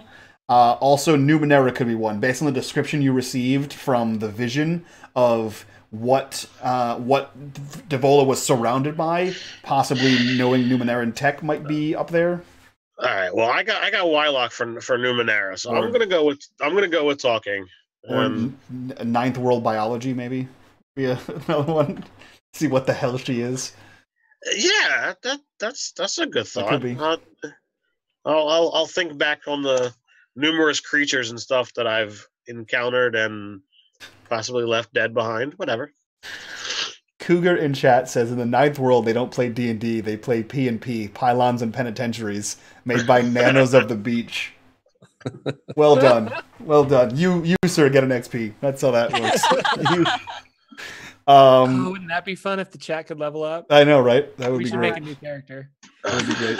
Chat, roll a character. You'll be in next episode. The chat had a good one when they were talking about different character types, about what Wyloch's actual class sentence was. Oh, what was it? Let me go back there. Is a mystical nano who exists partially out of phase. That's what he really is. Yeah. But it was like an awkward nano who stares blankly into space. That's good. That's good. Yeah. That's a solid one. I like that. So you hear in your head this way, and you begin to slowly weave your way through this thing. And under the pressure of the stairs from both front and back, you guys carefully wend your way through the egg clutches here. And you begin to wander down towards these group of people. Silica. What is Pelu doing? Because I have the overwhelming protect the clutch sensation as I'm watching this group, but inside my Silica consciousness is very, very concerned for Pelu and the fact that he's not looking great, having been left in here overnight. And so I want to also try to get him to come with us to see Devola. Okay, so currently Pelu is about 2 feet away from the lily, behind the other 3 gentlemen, and he's just standing there. He only looks slightly more animated than the other 3 men that are down there. You can, as you approach, attempt to persuade him to come with you. Okay, I want to persuade him. Okay. And the way I will do that, because I am great at all pleasant social interactions, and I know that can I infer? I mean, he's got the slug creature, and I know that. So I can probably infer that we have the same imperative to protect the clutch. Yep, that's good. Devola, the matron, she is our master, so to speak. And I'm going to say, Devola has called us. You must come with me. Okay. Instead of trying to convince him like I would have. Well, because before it was all, I can get you home. Yeah. But now it's, Devola has called. Okay. And I feel Silica feels I feel very responsible for having gotten him into this mess. Sure. So that sounds like a pleasant interaction to me.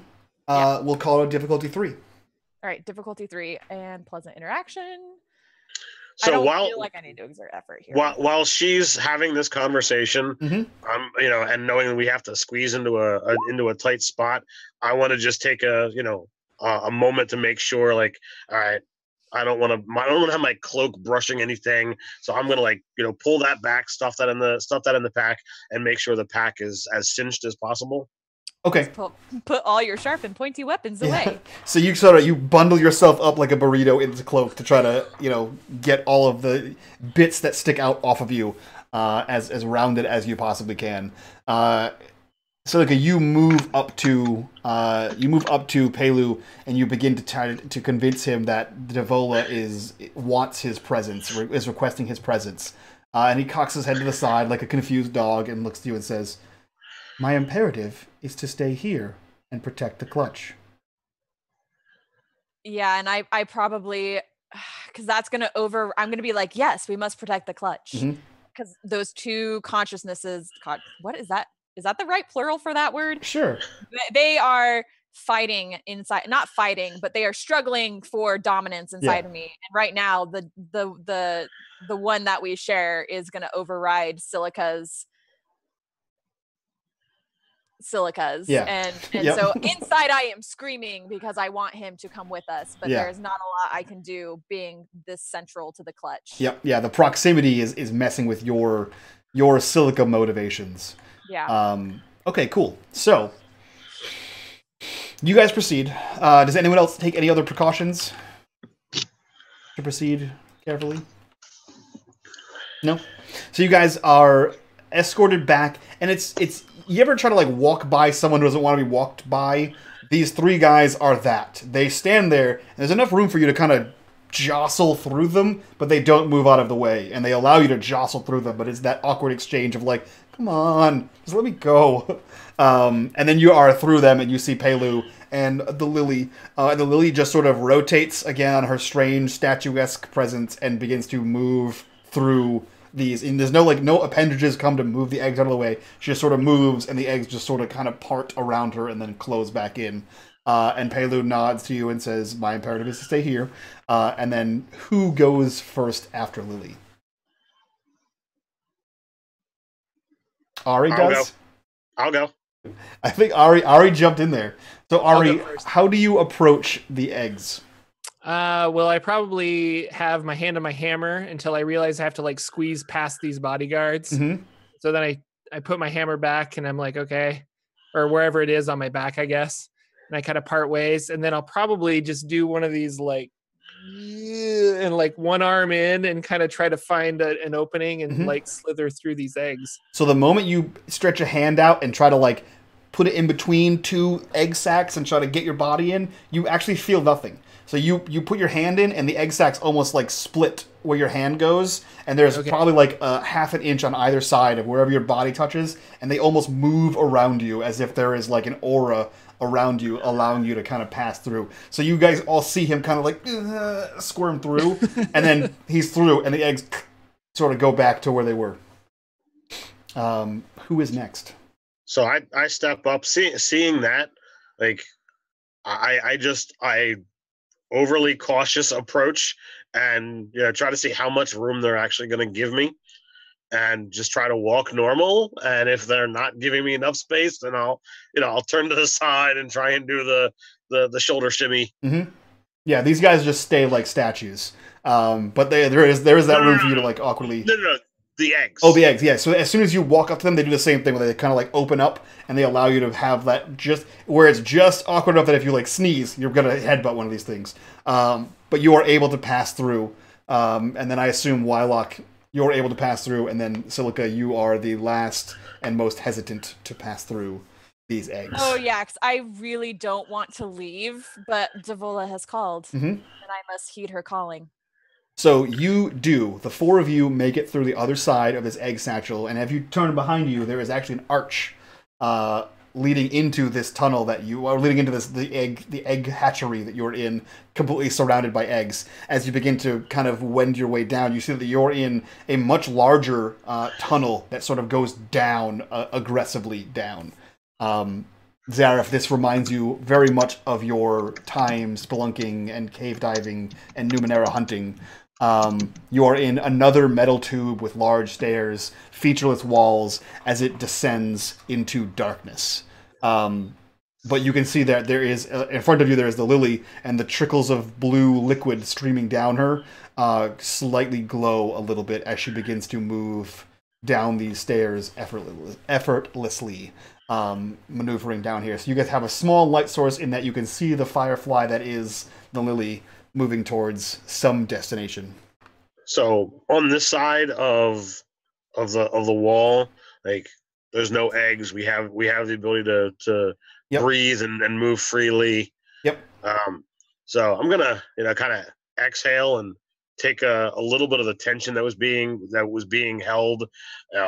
So a lot going on in that room, and I just kind of let it out, and then once I see all four of us are there, I'll kind of just give a nod. There's no words that really need to be said here, and I start following the statue. Sure. The rest of you, are you also following with the statue? I take a moment and cast hedge magic, and there's a small flame. Chat can determine what color it is, but as a small light source, and then yes, I follow. Okay, so that extends a good 10 or so feet around you as you now have illuminated the immediate area as you descend. Yeah, it is a quiet journey unless otherwise broken by the four of you. There are no messages in your head, Wyloch. It just sort of, the lily just moves, and you are assumed to have been following this entire time.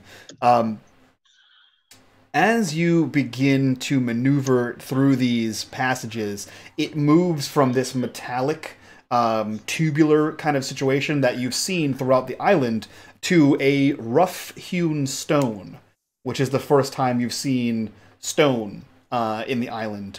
And the stairs also seamlessly shift into that flagstone floor, almost as if you were descending into a dungeon, thus making Zariff just that much more comfortable.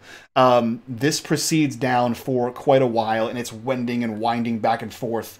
And eventually it opens up to a large cavern that you guys are able to kind of walk out into, and you guys have your first view of the city that is beneath the island, and there is a dilapidated city where there are these high rises and these buildings that are sort of toppled over. And if you were to think like a post-apocalyptic New York, it kind of looks like that, where there's buildings that are crumbling. There's these strange conical buildings, these strange spiral spinneret buildings that are all toppled and disarray. And you just see the lily proceed forward without hesitation, walking on the sides of fallen down buildings, wending her way around what you assume to be portholes or possibly windows, weaving through this massive city. I got a weird question. Sure. And I don't know how much of a bead I might actually have on this, considering how many days we've been on this trip or island or what have you, and where exactly we climbed up and climbed down. Would I have any clue about our our elevation in relation to where the water was? You're definitely below it. All right. Yeah, you feel like the amount of down you've gone, you feel like you know from where the sea level was to how far you climbed up, right? You have a good feeling for how far up that was to walk on the actual island itself, and you've climbed down much, much farther than that. So you are somewhere underwater, to the best of your knowledge. And radially, Zariff, do you know where we are radially? Are we going toward what would be the center? I would agree with that, right? You can roll for it. I want to know if we see the what am I rolling here? I'll say searching for you and your backstory. And it will be difficulty 4.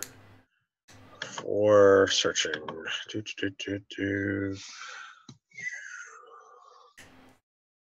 I believe in you. I believe in you, Peter. Just clap your hands. Is that an assistance? Sure, we'll call it an assistance. You succeed. Yes, I didn't apply an assistance. I didn't have the box checked, but woohoo! Didn't need it anyway. You believe that you are headed towards the center of this island. Whether your stopping point is there or not, you're not entirely sure. So based on my experience here, it looks like we're heading towards the center. And I would be very weary about this, for we are well below the water where we started. So should anything happen to these walls, we will most likely drown. With like a sidelong glance towards Arri and his arm rockets. Yeah. You said, should anything happen to the walls, right? Beep, boop, beep. So you guys begin to proceed through this ancient and crumbling complex. It appears to be, like I said, some kind of sophisticated city, perhaps a massive residential structure. It's really difficult to know what it is entirely, but you do see that there are lots of buildings. There are, it goes down deeper and deeper. There are lots of different causeways and very strange, like unpredictable pathways that the Lily seems to be maneuvering through, just assuming you can follow. As you're in the city, the ground that you see when you're not walking up the side of a building are strange triangular stone patterns. You think they might be stone? None of you, well, actually that's not true. One of you is a stone worker and might have more experience with that, but it looks like it's weird triangular stone tiles as best you can tell. And there are these massive metal girders that you kind of have to climb over, and the Lily just sort of moves around. It's the strangest thing because it's a statue, and she doesn't articulate her arms or legs, but she seems to, generate enough thrust or force to just move around these things and then across girders in which you guys have to manually climb. And again, she leads you through this city, through these winding pathways, and your best guess, Zariff, as you are kind of the better at keeping track of this thing, is that you're moving towards the center of this city. Good. So did Arri and I just become a celebrity couple? You did, yeah. You did the Super Saiyan fusion dance, and you became one super Numeneran. I do that all the time when I'm writing notes. I'm like, Zari. Nope, that's not backspace. Zariff. I do it all the damn time. Anyone who's looking around for any amount of detail, roll me a difficulty 3 intelligence. Searching? Yes, searching will apply. Yes, I never know when, information can be had, so that's kind of my job. Did you say 4? 3. 3, even better. Dang. Success. Anyone else looking around, or are you just guys on a mission? I mean, I'm just like, yes, I'm following the Lily. I probably don't have a very hard time keeping up with her because of my balance, although any of the climbing portions might be a little bit more difficult for me, but basically I know that I am following her to Devola, so that's pretty much my only focus. Sure. I'm not really in Silica mode at the moment. Anyone needing issues with climbing, I do have climbing gear. I've just been focusing on keeping the light lit. That's fair. So you see Zariff looking around, that there are strange devices all throughout the city in different levels of disarray or functionality. You assume they might have once been used in the city and are possibly no longer. You also know that you're not alone here. You've seen bits of movement. You've seen like the flutter of something overhead, like a swarm of something, bats maybe, you would assume. But there are other creatures living down here, and there are other strange, you hope, Numeneran devices that are down here as well. Like you'll see like a strange like glass wall that sort of shimmers and flickers every once in a while, or like a large metal tube that has glass windows on it with some kind of percolating liquid that will like sputter, and then you'll see the liquid just sort of condense. Yeah, so you see a bunch of weird things that are off the path to know that the city was either used for something or is used for something or there's something using it currently. I point out, some of the creatures to Arri, and I point out, casually some of the Numenera stuff to Wyloch. Just there's stuff here. Just make sure your eyes are not just forward. Agreed. So, you guys proceed forward, following the lily all the way through, and eventually you guys find yourself at a strange, like, hole. You find yourself to what you assume, Zariff, to be the center of the city. There's nothing around this. There's no buildings here. You see detritus that seems to have been cleared away, as if this whole area has been made clear of whatever was here over an extensive period of time.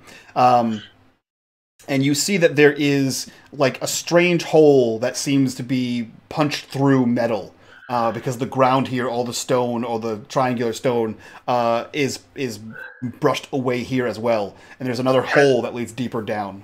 Has it been broken, carved, cut, burned, melted? Upon closer inspection, it's a combination of a hole was punched in and a very similar stain around the edge of it looks like that solvent you used on the door upstairs.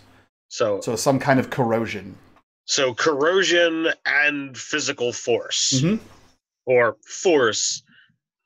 I can't completely rule magic out. Mm-hmm. It looks like the level of rust and the state of the corrosion. It looks like, and the way that like how if you like punch metal through, like the bend marks have that weird rust on it. It looks like it was done a long time ago. Possibly decades. You're not entirely sure. All right. Where does Lily go? She stops there and waits for you guys to kind of collect, and then she, sidles forward and slowly lowers into this hole. So I want to take a perimeter walk. How big is the hole? The hole is about 6 feet in diameter. Okay, so it's not huge. It's not like, oh, I'll be back in a half hour, guys. Yeah. So I take a quick walk around, see what I can see in and around the hole. So as you look around, you're in the city, the midst of the city. Like I said, it looks like part of this was cleared away. As you look in the hole, you see that the side that Lily went down into, there appears to be about 6 or 7 feet down. You can see some kind of metal structure, maybe like a catwalk. On that side, the other side has nothing. All right, but there's no ladder or anything. It's just you gotta. No, she seems to have descended. Yeah, lower yourself down and walk on a balance beam. Yep. Yeah, it seems to be like to clarify there. It seems like metal grating, like a catwalk inside of a warehouse when you could walk on like a railing. But the other side has nothing. So if you chose the wrong side, you just plummet to forever and die. Fortunately, you looked around and saw Lily go inside, so you found the easy access route to your death. I mean the slow route, whichever one. So yeah, there is the fast route is the immediate death. Yeah, exactly. it's the plummet to forever. But yeah, you see this catwalk. It appears to have a dilapidated and bent railing, and the catwalk kind of twists as it goes, and then you lose sight of it. Well, how long have we been walking now? Has it been like half hour, hours? Hours. It's been several hours.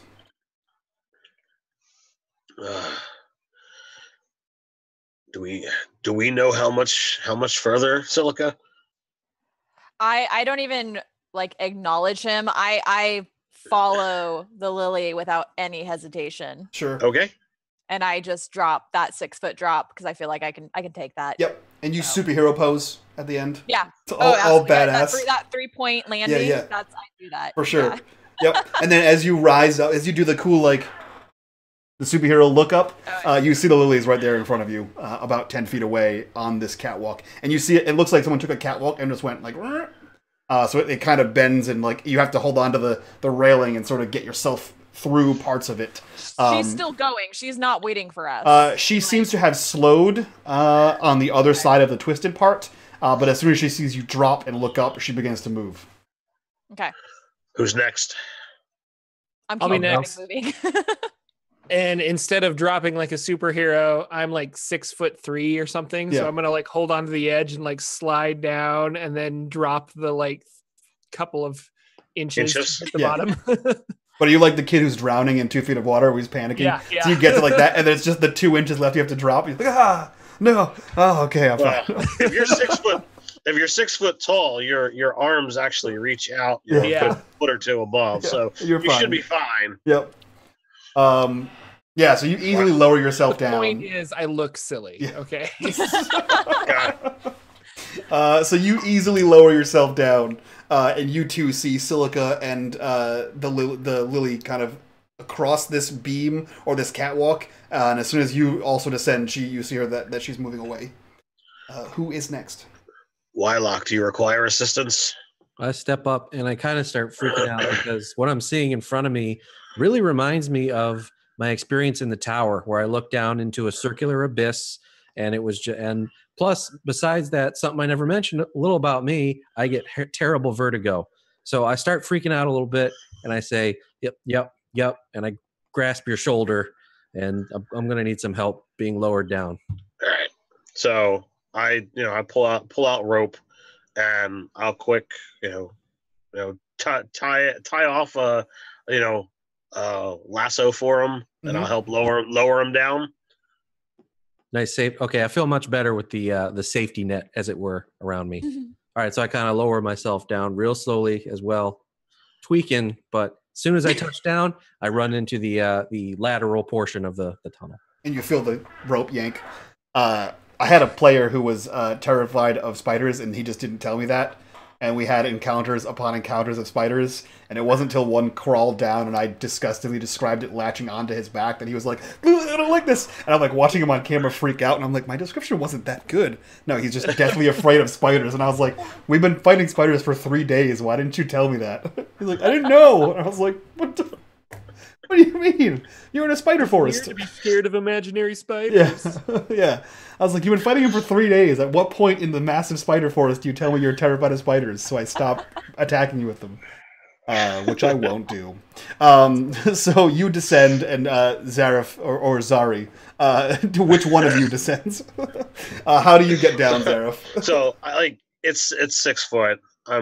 I'm pretty dexterous. I don't have any issues here, right? Sure, no, you don't. No one else really had it, unless you give yourself some kind of detriment here. You can easily, slide down a la Arri, but far less gangly as you sort of land there and casually as all hell in your cape. I don't need to let's do a flip and land in a whatever. I'm just whoa. I mean, you don't need to. No, I'm saying I don't feel the need to do so. Like, I'm not going to incur penalties to be like, can I try this super cool roll? Yeah. No one needs to do a flip, but I mean, it looks super cool. So as you descend, you see that all of your allies have kind of spaced out in their own time, and they're following the Lily again. Cool. Yeah, so the walkway runs along a wall about 30 paces, then turns left, and you are now suspended above a drop. Now over open air, of a drop into the abyss of darkness, thus solidifying Wyloch's vision he had received, as if I had planned this. And you hear this kind of noise coming from all around you. It seems to be coming from down, as if there's a thrumming from some kind of massive machine. Maybe? Wyloch makes a Numenera check. Does it feel like the Wyloch same vibrations as the tower earlier? It does seem like that. The ones that stopped. The ones that stopped. Okay, so again, pitch black down there. There's some sort of pulsing. Yep. All right. Yeah, I'll see if I can correlate anything from what I've experienced. Okay. This is going to be difficult because you see nothing. So I will call this a 6, a Numenera 6. Okay. So we apparently now have a party name in the chat. I saw that. It's Zaricalock. I like it. Yeah, so you kind of muster whatever bodily strength you have left, walk over to the railing and kind of peek. trying to see into this darkness. Is there any other tool or method you would use to determine what this is? Can you move your light source down at all? It's sort of very near to my hand. It's just hedge magic, so Yeah. I can't like project it. I wouldn't think. Sure. So, I don't know how deep this pit goes, but I can't go more than a few feet. Yeah, so even if you kind of like extend your hand down there and use this as whatever kind of light source you can, this depth is unfathomable. And you hear this. So what you're able to piece together is that it must be a large machine to come up from this impossible depth with this amount of volume. It couldn't be some small generator, right? You would never hear this, even if there's like an echo chamber here. But you do kind of leaning over and like maybe getting your face over the side of the railing for a second before you pull back with that vertigo situation you have there. You feel a moist heat rising from below. It kind of smacks you in the face. Like a humidifier. Okay. Is the lily indicating that we need to go down, or we're just the lily is crossing this catwalk. This catwalk is just over an expanse of nothingness. But as you begin to walk across, this is when the volume sort of crescendos, and you hear this thrumming. The thrumming was like always there in the back of your head, but like you're also in a cave underground, so you get that kind of thing. And Zariff would be used to this kind of thing. Like the deeper you go, you kind of get that like the blood builds up and you can hear your heartbeat kind of thing as you descend deeper into something. So you didn't really notice until you walked into this almost echo chamber of darkness, and you heard the woo. That was identifiably not your blood pumping through your head. Yeah. But the lily is still moving across. The lily is still moving across. And I will basically keep following her like a robot unless someone physically stops me. Okay. So you guys see Silica moving and the lily moving also to a large glistening metal cylinder that is on the opposite end of the catwalk. Several greenish lights illuminate parts of this cylinder. And you can see that the catwalk hits it and then extends around the entirety of this cylinder. What are the rest of you doing? I'm going to take a brief look at the cylinder. Mm-hmm. But, if there's nothing of immediate use, worry, or value... Nope. Upon closer inspection, like I said, you see these green lights kind of blinking. They don't seem to be in a pattern, that, at least as far as you know, without like a long period of study maybe. The catwalk is fairly decent repair as it gets to it and it extends around. And in the darkness, you notice that there is a large black door that the lily seems to be walking towards, and thusly Silica. What about Wyloch and Arri? Yes, I follow Silica. I'm kind of worried about her, that she's all brain crazy. So, as opposed to regular crazy, right? Yeah. Heroic. The word is heroic. Is the word that you're looking yes, for? Yes, yeah. And so I'll follow her. I believe you're actually looking for the phrase "slug infested." Yes, yes. I prefer my heroes to be not slug infested. Can I tell what kind of metal this thing is made out of? I'll take a look at the cylinder since. Yeah, sure. Roll me. Do you have a skill in metallurgy or some kind of breaking inanimate objects? Okay. I will say no on that one, but I will give you an asset for being a miner and having some knowledge of metallurgy, at least in an ore capacity. Yeah. Oh, just because he's not 18 yet, he knows metal? Yeah, he knows metal. That's what happens. So when you turn 18, you forget all kinds of things. Got it. And this will be a difficulty 4. 4. Intelligence roll, I'm assuming, yes. Right? Yep.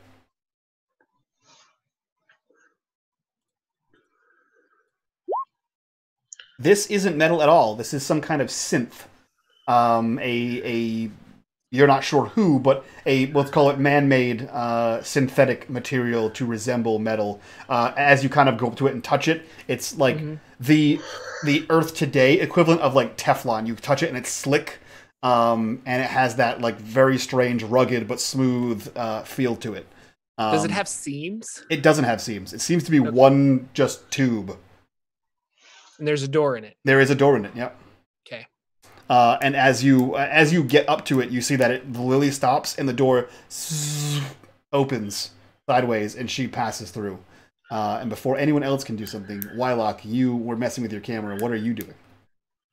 I was just going slightly out of phase, and Sure. I wanted to see if the heart in the center of the lily Mhm. it changed in activity at all, if it's more active or not, or if there's anything I can glean from it. No, so you kind of go in and out of phase, and you can see through the 7th and the 8th dimension, and you see this strange Numeneran block inside of this chest area of the lily, and it still emanates a slowly thrumming green kind of color.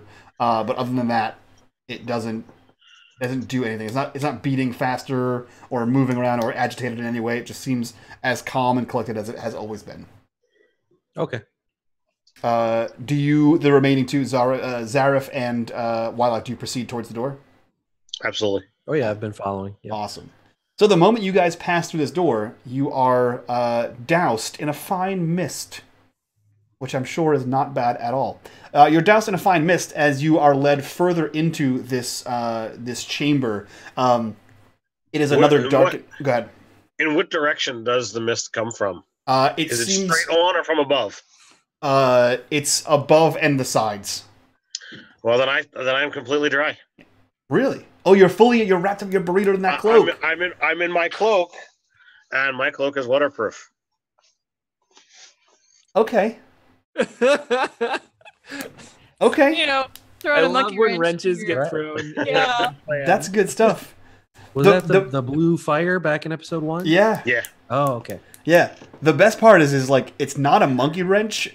It's just like a very interesting turn of events that like the book doesn't. It's like I'm stealing things from different like 9 different adventures and just sort of welding them together with my own concoction in my head, and that's not accounted for. So I'm like, you know what? Let's see what that does. My cloak and my left boot are waterproof. That's true. On the flame. Just the one boot. That's Just awesome. the one boot. That's awesome. So the rest of you are.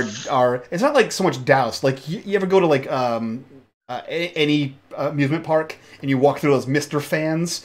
It's kind of like that. You just get misted for a second. And Zariff, you walk through and it's completely fine. You see it happen as it like goes by you, but you're quick enough to not get any on your face, and it just sort of doesn't affect your outer garment at all. You guys begin to proceed through the next tunnel, still now illuminated by the yet unextinguished light source that Wyloch has made, and you proceed into a strange room. This room seems to be powered by something, which is the first like real power you've seen in the island. There are lights. You can extinguish yours if you so choose, Wyloch. There are large cylindrical structures, these strange metal tubes with liquid filling up and releasing, kind of like an iron lung situation. Wyloch and Silica, you recognize this immediately as the same room from your vision. And you see that there are strange shadows up the wall that don't really bend or are accustomed to the light as it should be normally, and you feel an overbearing presence exist in this room despite not actually seeing anything, as the lily strides towards the center of the room and just sort of stops, and you see her and rotate towards the 4 of you, and wordlessly just sort of look in your direction. Zariff and Arri have never actually seen this thing like we have, right? No. Correct. So I'm in between them. I put a hand on each shoulder and I say, "Steel yourselves for what you're about to see." That's true. Because a giant worm is going to freak you out. That's true. A giant worm is going to freak you out. I kind of give him a look like, all right, we've already encountered quite a lot of weird shit here. Like spiders with human hands, Wyloch. Spiders with human hands. That's true. You do encounter spiders with human hands. With different geometric shapes all tattooed on their bodies. Yeah, weird. Those are weird, huh? All right, so what happens? So you hear, as you guys walk into this room, you hear the shh of the door kind of close behind you, and you are left in the silence of this room to hear like the bloop, bloop, bloop, bloop, bloop, the bubbling of these liquid machines and the hum outside of these generators, and every once in a while the flicker of these lights.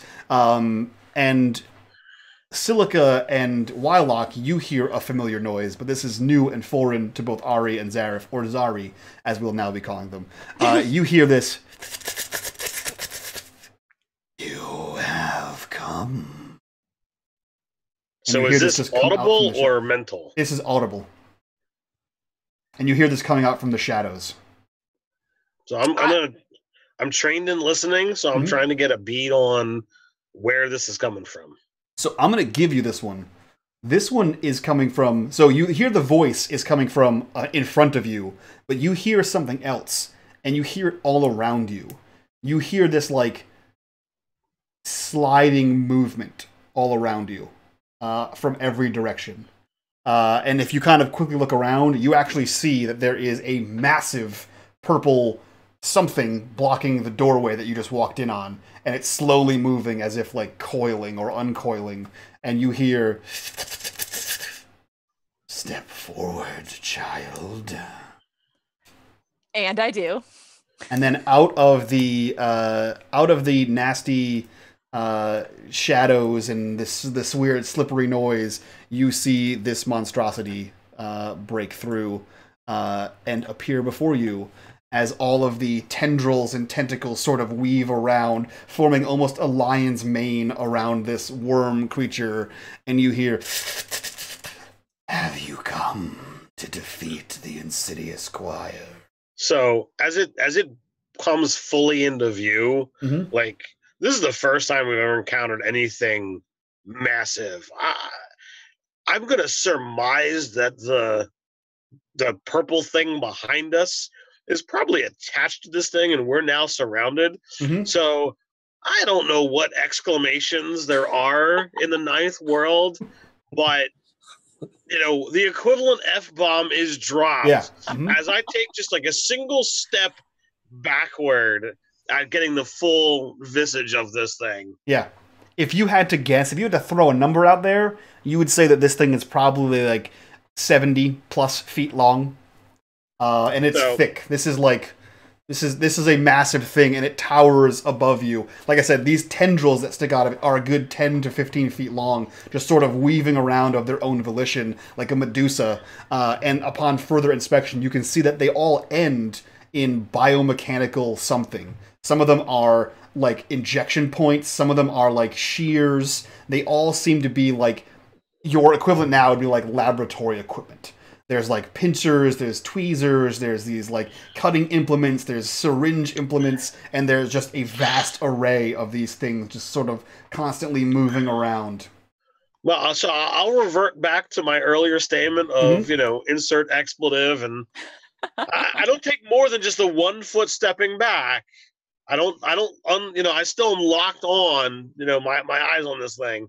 But yeah, little bit more of a warning of what this thing could have been, would have been nice to have been told to the half the party. And as you step back, you hear this awful noise. It started with the, and you hear this like, "Your fear amuses me." Maybe not fear, but caution. We come as allies. I still have my hands on the two shoulders. I'm going to assume you are Devola. I am.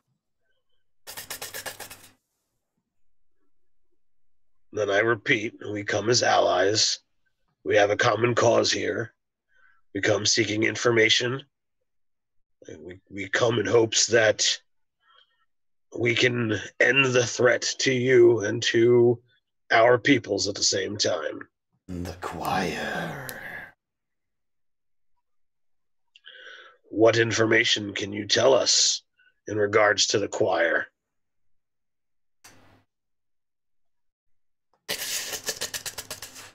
Choir is a collective. They are a virus on this world. That's kind of where she stops.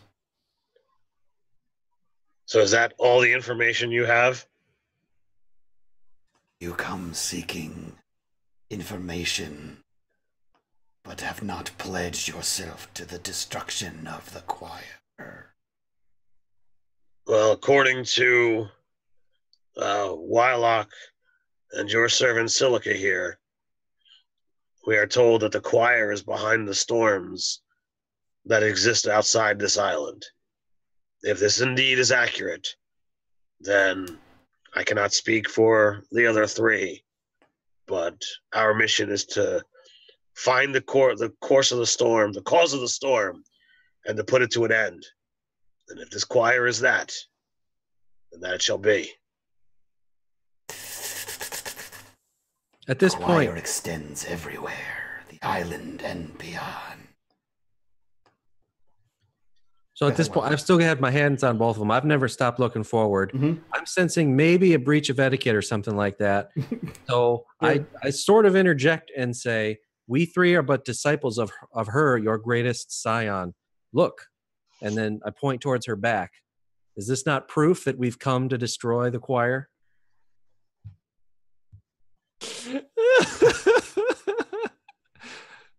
That's pretty good. You hear that same, what you assume to have been laugh. That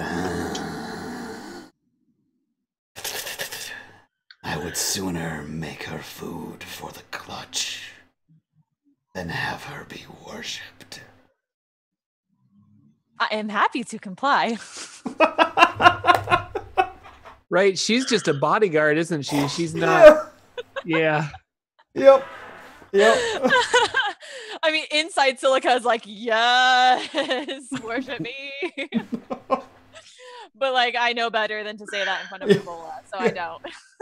The rows and rows of razor sharp teeth convince you otherwise. Oh yeah, that's Devola is not one to be trifled with. And so I can sense things are not going well. So great and benevolent Devola, my friends mean no disrespect or harm. We are simply here to do your bidding, to defeat the insidious choir, and to put the world at rest once again. You want it said simply and plainly? We're here to defeat the choir. Tell us how, tell us where, give us what aid, knowledge, and supplies you can. It sort of wriggles and rises up even higher, you know, like a snake kind of coming out, and it like arcs back down and looks down to you. The choir cannot be defeated, but you can set it back and loosen its grip on the island and your storm. You must go inside and find the impossible blade.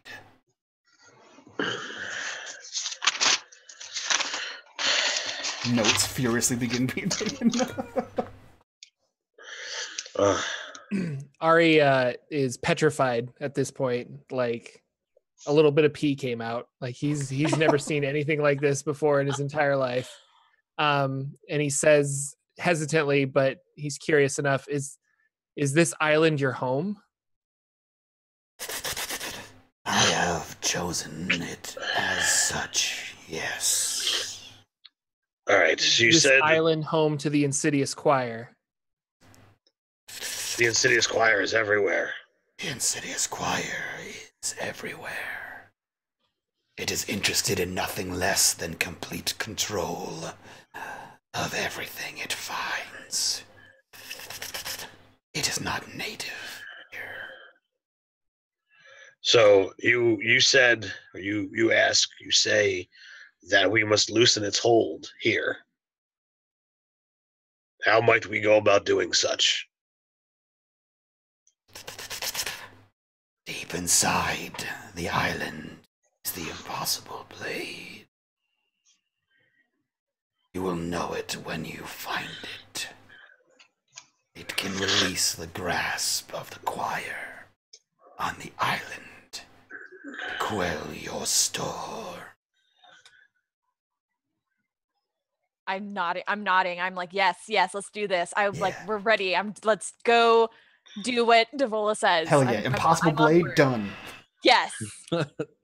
Yes. This sounds like zero questions. This sounds like an artifact or maybe an occultic cipher. Is there? So I have my Book of Numenera with me. Off the top of my head, does this name ring a bell? Do I know anything about Not without a roll. All right. Should I do that? You can. It will be. Oh man, what would that be? I'm gonna call it a difficulty 6 for this thing, because you haven't. I mean, you've read through your book, but it's whether you are able to retain the knowledge. Would the book be an asset or not? If you want to pull out the book and sit down and sort of flip through it, Okay, yeah, I I'm will not doing say that right would be now. an asset. Yeah, we're kind of in the middle of something, so Still a success. Still a success. The impossible blade is an artifact, but it is not in itself a blade. It is some kind of Numeneran device from some ages past. You're not sure which one it is, but it's spoken of in legend. It is some kind of biomechanical interface. What that means is you're not sure. noted. Yeah. So, And here I thought we were looking for a sword. it would have been cool though. Excalibur. Sorry. So I turn to the party because I'm sold on the idea of finding the impossible blade. It seems like this is the answer to all of our problems. And at this point, at least, I'm not questioning whether that's actually true, but Devola has told me it is so. And so I'm like, all right, guys, now we just have to find out where the blade is located. And so I turn back to Devola. It's located on the island. Do you know exactly where it's located, or are we searching blind in the dark? Except I say it much nicer than that. We have to go deep inside. To the Deep center of inside. the island? To the tower? That is what she said. So she looks down to you. It is deep inside the island. Deeper here than this. And the tentacles kind of move around, indicating the room that you're in. Oh, so farther down. Oh. Can she show us? And I nod toward the lily. The lily has, you actually notice because you've been the most attuned to her. The lily has grown almost dark. Not like kind of like she's in like a low power mode. You know what? Wyloch is weird enough to infer that this is almost the same response that Zariff had to Devola. This is whatever this statue's form of cowering might be. So you see that she's in like a low power state, and Devola sort of swivels towards you. The lily guards the clutch. It is an arrangement we have until I have no use for it. Fair enough. Beware the surface and below. The insidious choir creates beings. It will lure and confuse you.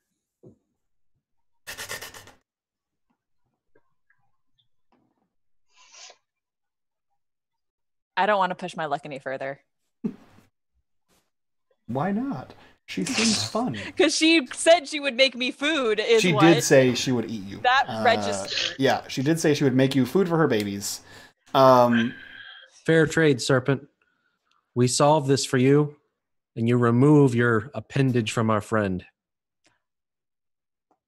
Fair trade, Serpent, is what you say with your inability to have pleasant conversation with beings. Yeah. You see like a lightning fast reaction speed of this thing just lowers, and you have the entire breadth of this thing in front of you, and you see its mouth sort of open, and you hear that like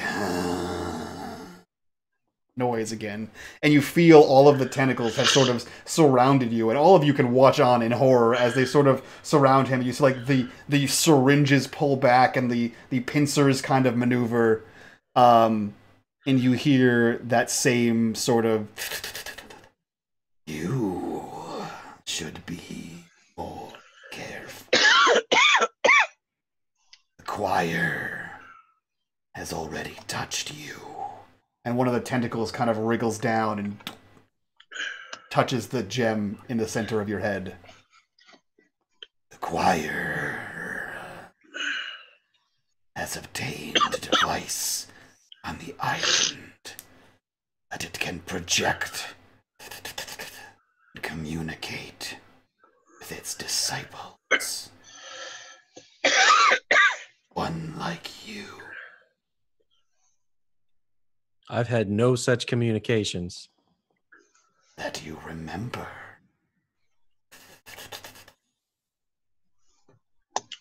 Internalizing that information for later because I know a little bit about these guys' backstories. So I'm like, so that puts me on edge a little bit because I'm still a disciple of Devola now, and so knowing about Arri's arm, about Zariff's interaction, about Wyloch's gem, I'm internalizing that information for later.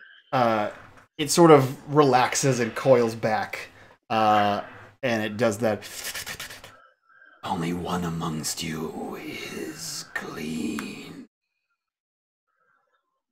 You have been touched. And then another one sort of goes over, like more tentacles move over towards Arri. You have been touched. And then more tentacles move around Wyloch towards Zariff. And you. I do not deny it, but I am not their servant. And yet you wear the colors of their supplicants. They don't even know what they're doing. The tentacles sort of begin to move towards Arri. Not an aggressive maneuver, Arri, but you see, like, the way you're on edge enough, you see that they are moving towards you as if to grab you, like so many other characters have done. And if you don't jerk away, well, you may still jerk away, but the tentacle sort of turns your arm a little bit and says, "Some of them do."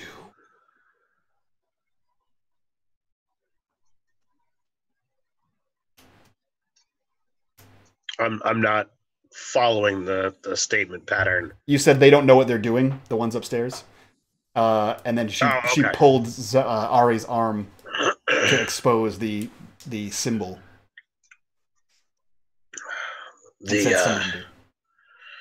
The most of the carols, as they are called, are starving themselves for no real reason other than they believe that they owe some penance.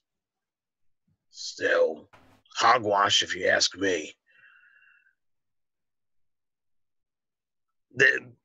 If they're serving the purpose of this choir, the sooner we figure out where this blade is and release their grasp on this island, the better for all of us. Now we can stand here and muck around with the inconsequentials. You can trust us to go and do this mission for you. Or you can not like the way I'm presenting it, slaughter us all, and you be no closer to your goals. Oh, I don't like how this is going. I would like to interject at this point because, again, inside Silica and Slug Silica having this internal conflict. I want to serve Devola and make Devola happy, sure. But Silica would also very much like to keep her friends alive and realizes like this thread of conversation is not going to probably end well. So I kind of interject. What my friend is trying to say is we are willing to serve you to bring both of our goals to an end. Which I did say, but yes, you did that in so much, yes. That's what I said. I don't know what you thought I would say. That's what I just said. That's what I just said. We're saying the same thing, Silica. I don't know what you're talking about. He thinks we said the exact same thing, but we did not say the exact same thing. Yeah. Yeah, right? That's the difference between being trained and talking nicely and someone who really doesn't have a care if he dies on the mission or not. It's true. Oh, I care. I care a lot.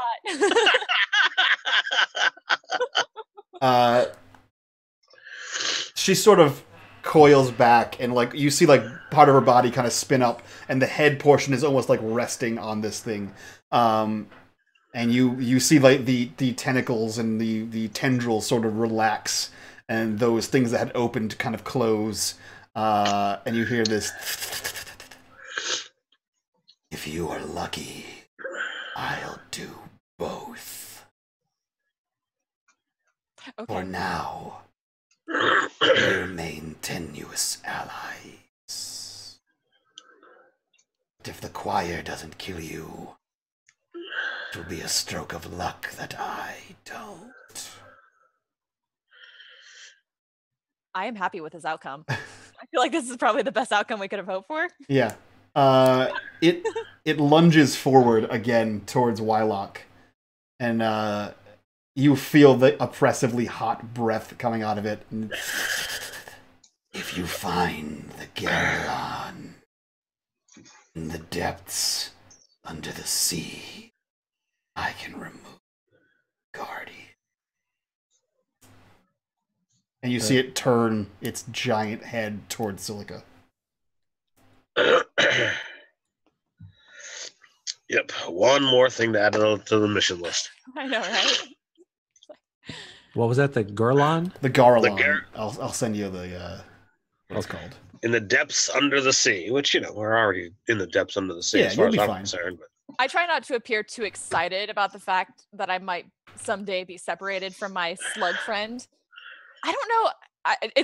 It's that struggle between actual Silica and slug Silica being, okay, yes, I would very much like not to have this on me, but also, oh, I'm going to miss the clutch. It's true. You will miss it. It'll be sad. It'll be sad. But think, then you won't have to care about all the birthdays. Oh gosh, There's so many, hundreds of thousands of birthdays. Yeah, who knows how many more pockets there are? There were so many doors on the island. There could be eggs in all of them. Who knows? Well, we do know, don't we? Because I'm pretty sure we had that conversation. I don't know anymore. I'd asked the Lily. Somebody had that conversation. You did. Yeah, that was the only vault with eggs. That was the only vault. At least that's what the Lily said. Yeah. Yep. So yeah, Devola kind of says that to you in response to your strange demands, tiny man. And it coils back up, and you see it begin to slowly sink back into the shadows. And you hear one last... You have your task. Now go. Oh, I hate being ordered like that. And that is where we'll end tonight's episode. All right. So, first and foremost, players, who amongst you gets an XP? I vote for Wyloch because that the shifting out of phase, the tracking, the Lily, helping me to protect the clutch in my mind is how I interpret that. Making sure people aren't slipping sliding everywhere. I'm going for Wyloch. Sure. I second. Jordan, you second it. Ted? All right. Well, I mean, we're already at 2, so That's true. Might as well make it 3. Voted. So, I go ahead. I was going to vote Zariff for the good RP. That is Oh, true. thank you. There was some sassy RP in He there. almost got himself killed. That's the hard true. way. Let's be honest. If one person dies, you all die. That thing's not letting you out of here. Her tentacles have tentacles. Yeah, so cool. Bill, you get an XP for Wyloch for this session. Chat, guys, let us know in the comments down below, not in chat itself because that's hard to track, but in the comments, comment who you think and why you think that one of these players deserves an extra XP for this session. Should that be other than me? It can be. You can double up if chat decides that you get 2, you get 2. So guys, in the comments down below, comment who you think deserves that XP. And with that, we will go around, introduce our cast and crew, and we'll get the heck out of here, guys. So we'll start with the player elected XP winner, Bill. Who are you? Where can we find you on the internet? And what did you think of today's episode? I'm Bill. I run a YouTube channel called Wyloch's Crafting Vids, where I teach you how to make tabletop terrain for games like this with cheap stuff like cardboard and hot glue. I'm not often a player, so this whole thing is a new experience for me. But interacting with this serpent god thing, that was a really fun hour for me. That was pretty cool. I could see it playing out. I had no idea how that was going to go. I think this is my favorite session so far. Nice. I'm glad. Let's jump over to Jordan. Who are you? Where can we find you? And what did you think of today's episode? My name is Jordan. You can find me here on YouTube. If you search Forgotten Realms Explained, you will find my channel. And I do a YouTube channel on Forgotten Realms lore and history. And I really enjoyed this episode. I had so many questions for this serpent, but I'm struggling with how do I ask them in an Arri fashion, or would Arri even ask some of these questions? So I get really conflicted where I'm like, oh my God, personally, I wanted to ask, are you going to leave this island after your babies hatch? Is this something that the world is going to have to deal with, is all of these little weird snake worm thingies, and nobody was asking that, but I was like, how would Arri ask this without pissing it off? So I'll tell you that Devola has no desire to leave the island. I had two final questions for her that got cut off, and the conversation kind of shifted and changed, so I never got to ask my questions. Go ahead, ask him. What do you got? I was gonna ask, what was her plan once the choir was defeated, and what was she going to allow us to go free and complete our mission of getting back to the boat and telling our success? So her plan was to remain in her lair and continue her experiments. And if she was going to let you go, it depended on the results. You could either be food or an experiment or fuel for the next clutch. Or you could go free. That's entirely up to you and how much sass you want to ask your questions with, Zariff. Well, I mean, Zariff is, kind of bold as brass. So That's true. He's gotta... It's true. It appears as though, with an educated guess, unfortunately none of you are educated in that sense in game. The tools that are on the end of her biomechanical tendrils were all scientific in nature. This is some kind of hyper-intelligent science monster.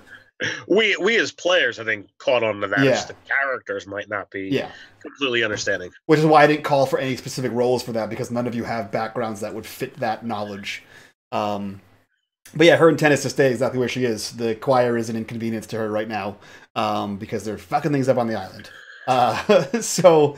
With that, we'll go over to Kenny. Who are you? Where can we find you on the internet? And what did you think about today? So I'm Kenny. You can find me at twitch.tv/Kenny Hill. And I think everyone else asks way too many questions that are going to get them killed. It's easier to comply. I was very happy to comply, but there's definitely that internal struggle between Silica and slug-infested Silica and trying to balance those two, and RP compliance versus not compliance, and wanting to make Devola happy and not have all my friends get killed. So I definitely struggled with that, but it was a lot of fun. Good. I'm glad. And last but not least, we'll go over to Ted. Who are you? Where can we find you? What did you think of this episode? And who are our sponsors today? So I am Ted of Nerdarchy. You can find us on YouTube on nerdarchy.com. RPG related stuff, mostly 5th edition. If you want to follow us, you can look for Nerdarchy. You search for it, you'll find us. I thought tonight's session was awesome. I really love the amount of RP heavy that we got to dive into. I got to wear an awesome cloak and feel like I'm in character far more for the session. I kind of liked pushing the buttons a little bit, with that whole concept I said from the beginning, that without emotions, I really don't have that sense of self-preservation. So it was cool to be like, all right, here's something that's huge and powerful, and I'm gonna push a little bit. That was awesome. Our sponsors, as previously mentioned, we have Archania Workshop. If you want fantastically printed miniatures, terrain, dungeon tiles, it's a great resource. Please go check it out. And if you're looking for print not printed stuff, but digital resources for maps, Dungeon Painter Studios, pyromancers.com. It's awesome. You can go in there and build the maps as however you like. Go check it out. Sweet. Thank you very much. And as always, guys, you can find me here on Monday nights with this cast and crew. And you can find me on my YouTube and all other social medias as Unmade Gaming. Just give that a search. I had an awesome time with this. I was looking forward to playing Devola last episode. That didn't go as planned. And I definitely practiced that weird voice all weekend long, trying to come up with a cool, like, I didn't want to go with like a too much of a snaky voice, but it's also like an insidious voice. So I kind of was tweaking back and forth between different ideas for how Devola sounds. Thank you. I appreciate that. Yeah. And guys, I remind you one last time, if you're watching live, if you're watching after the fact, in the comments down below, tell me who you think deserves and why a free XP for this session. And with that, we're out of here. Bye-bye. Good night.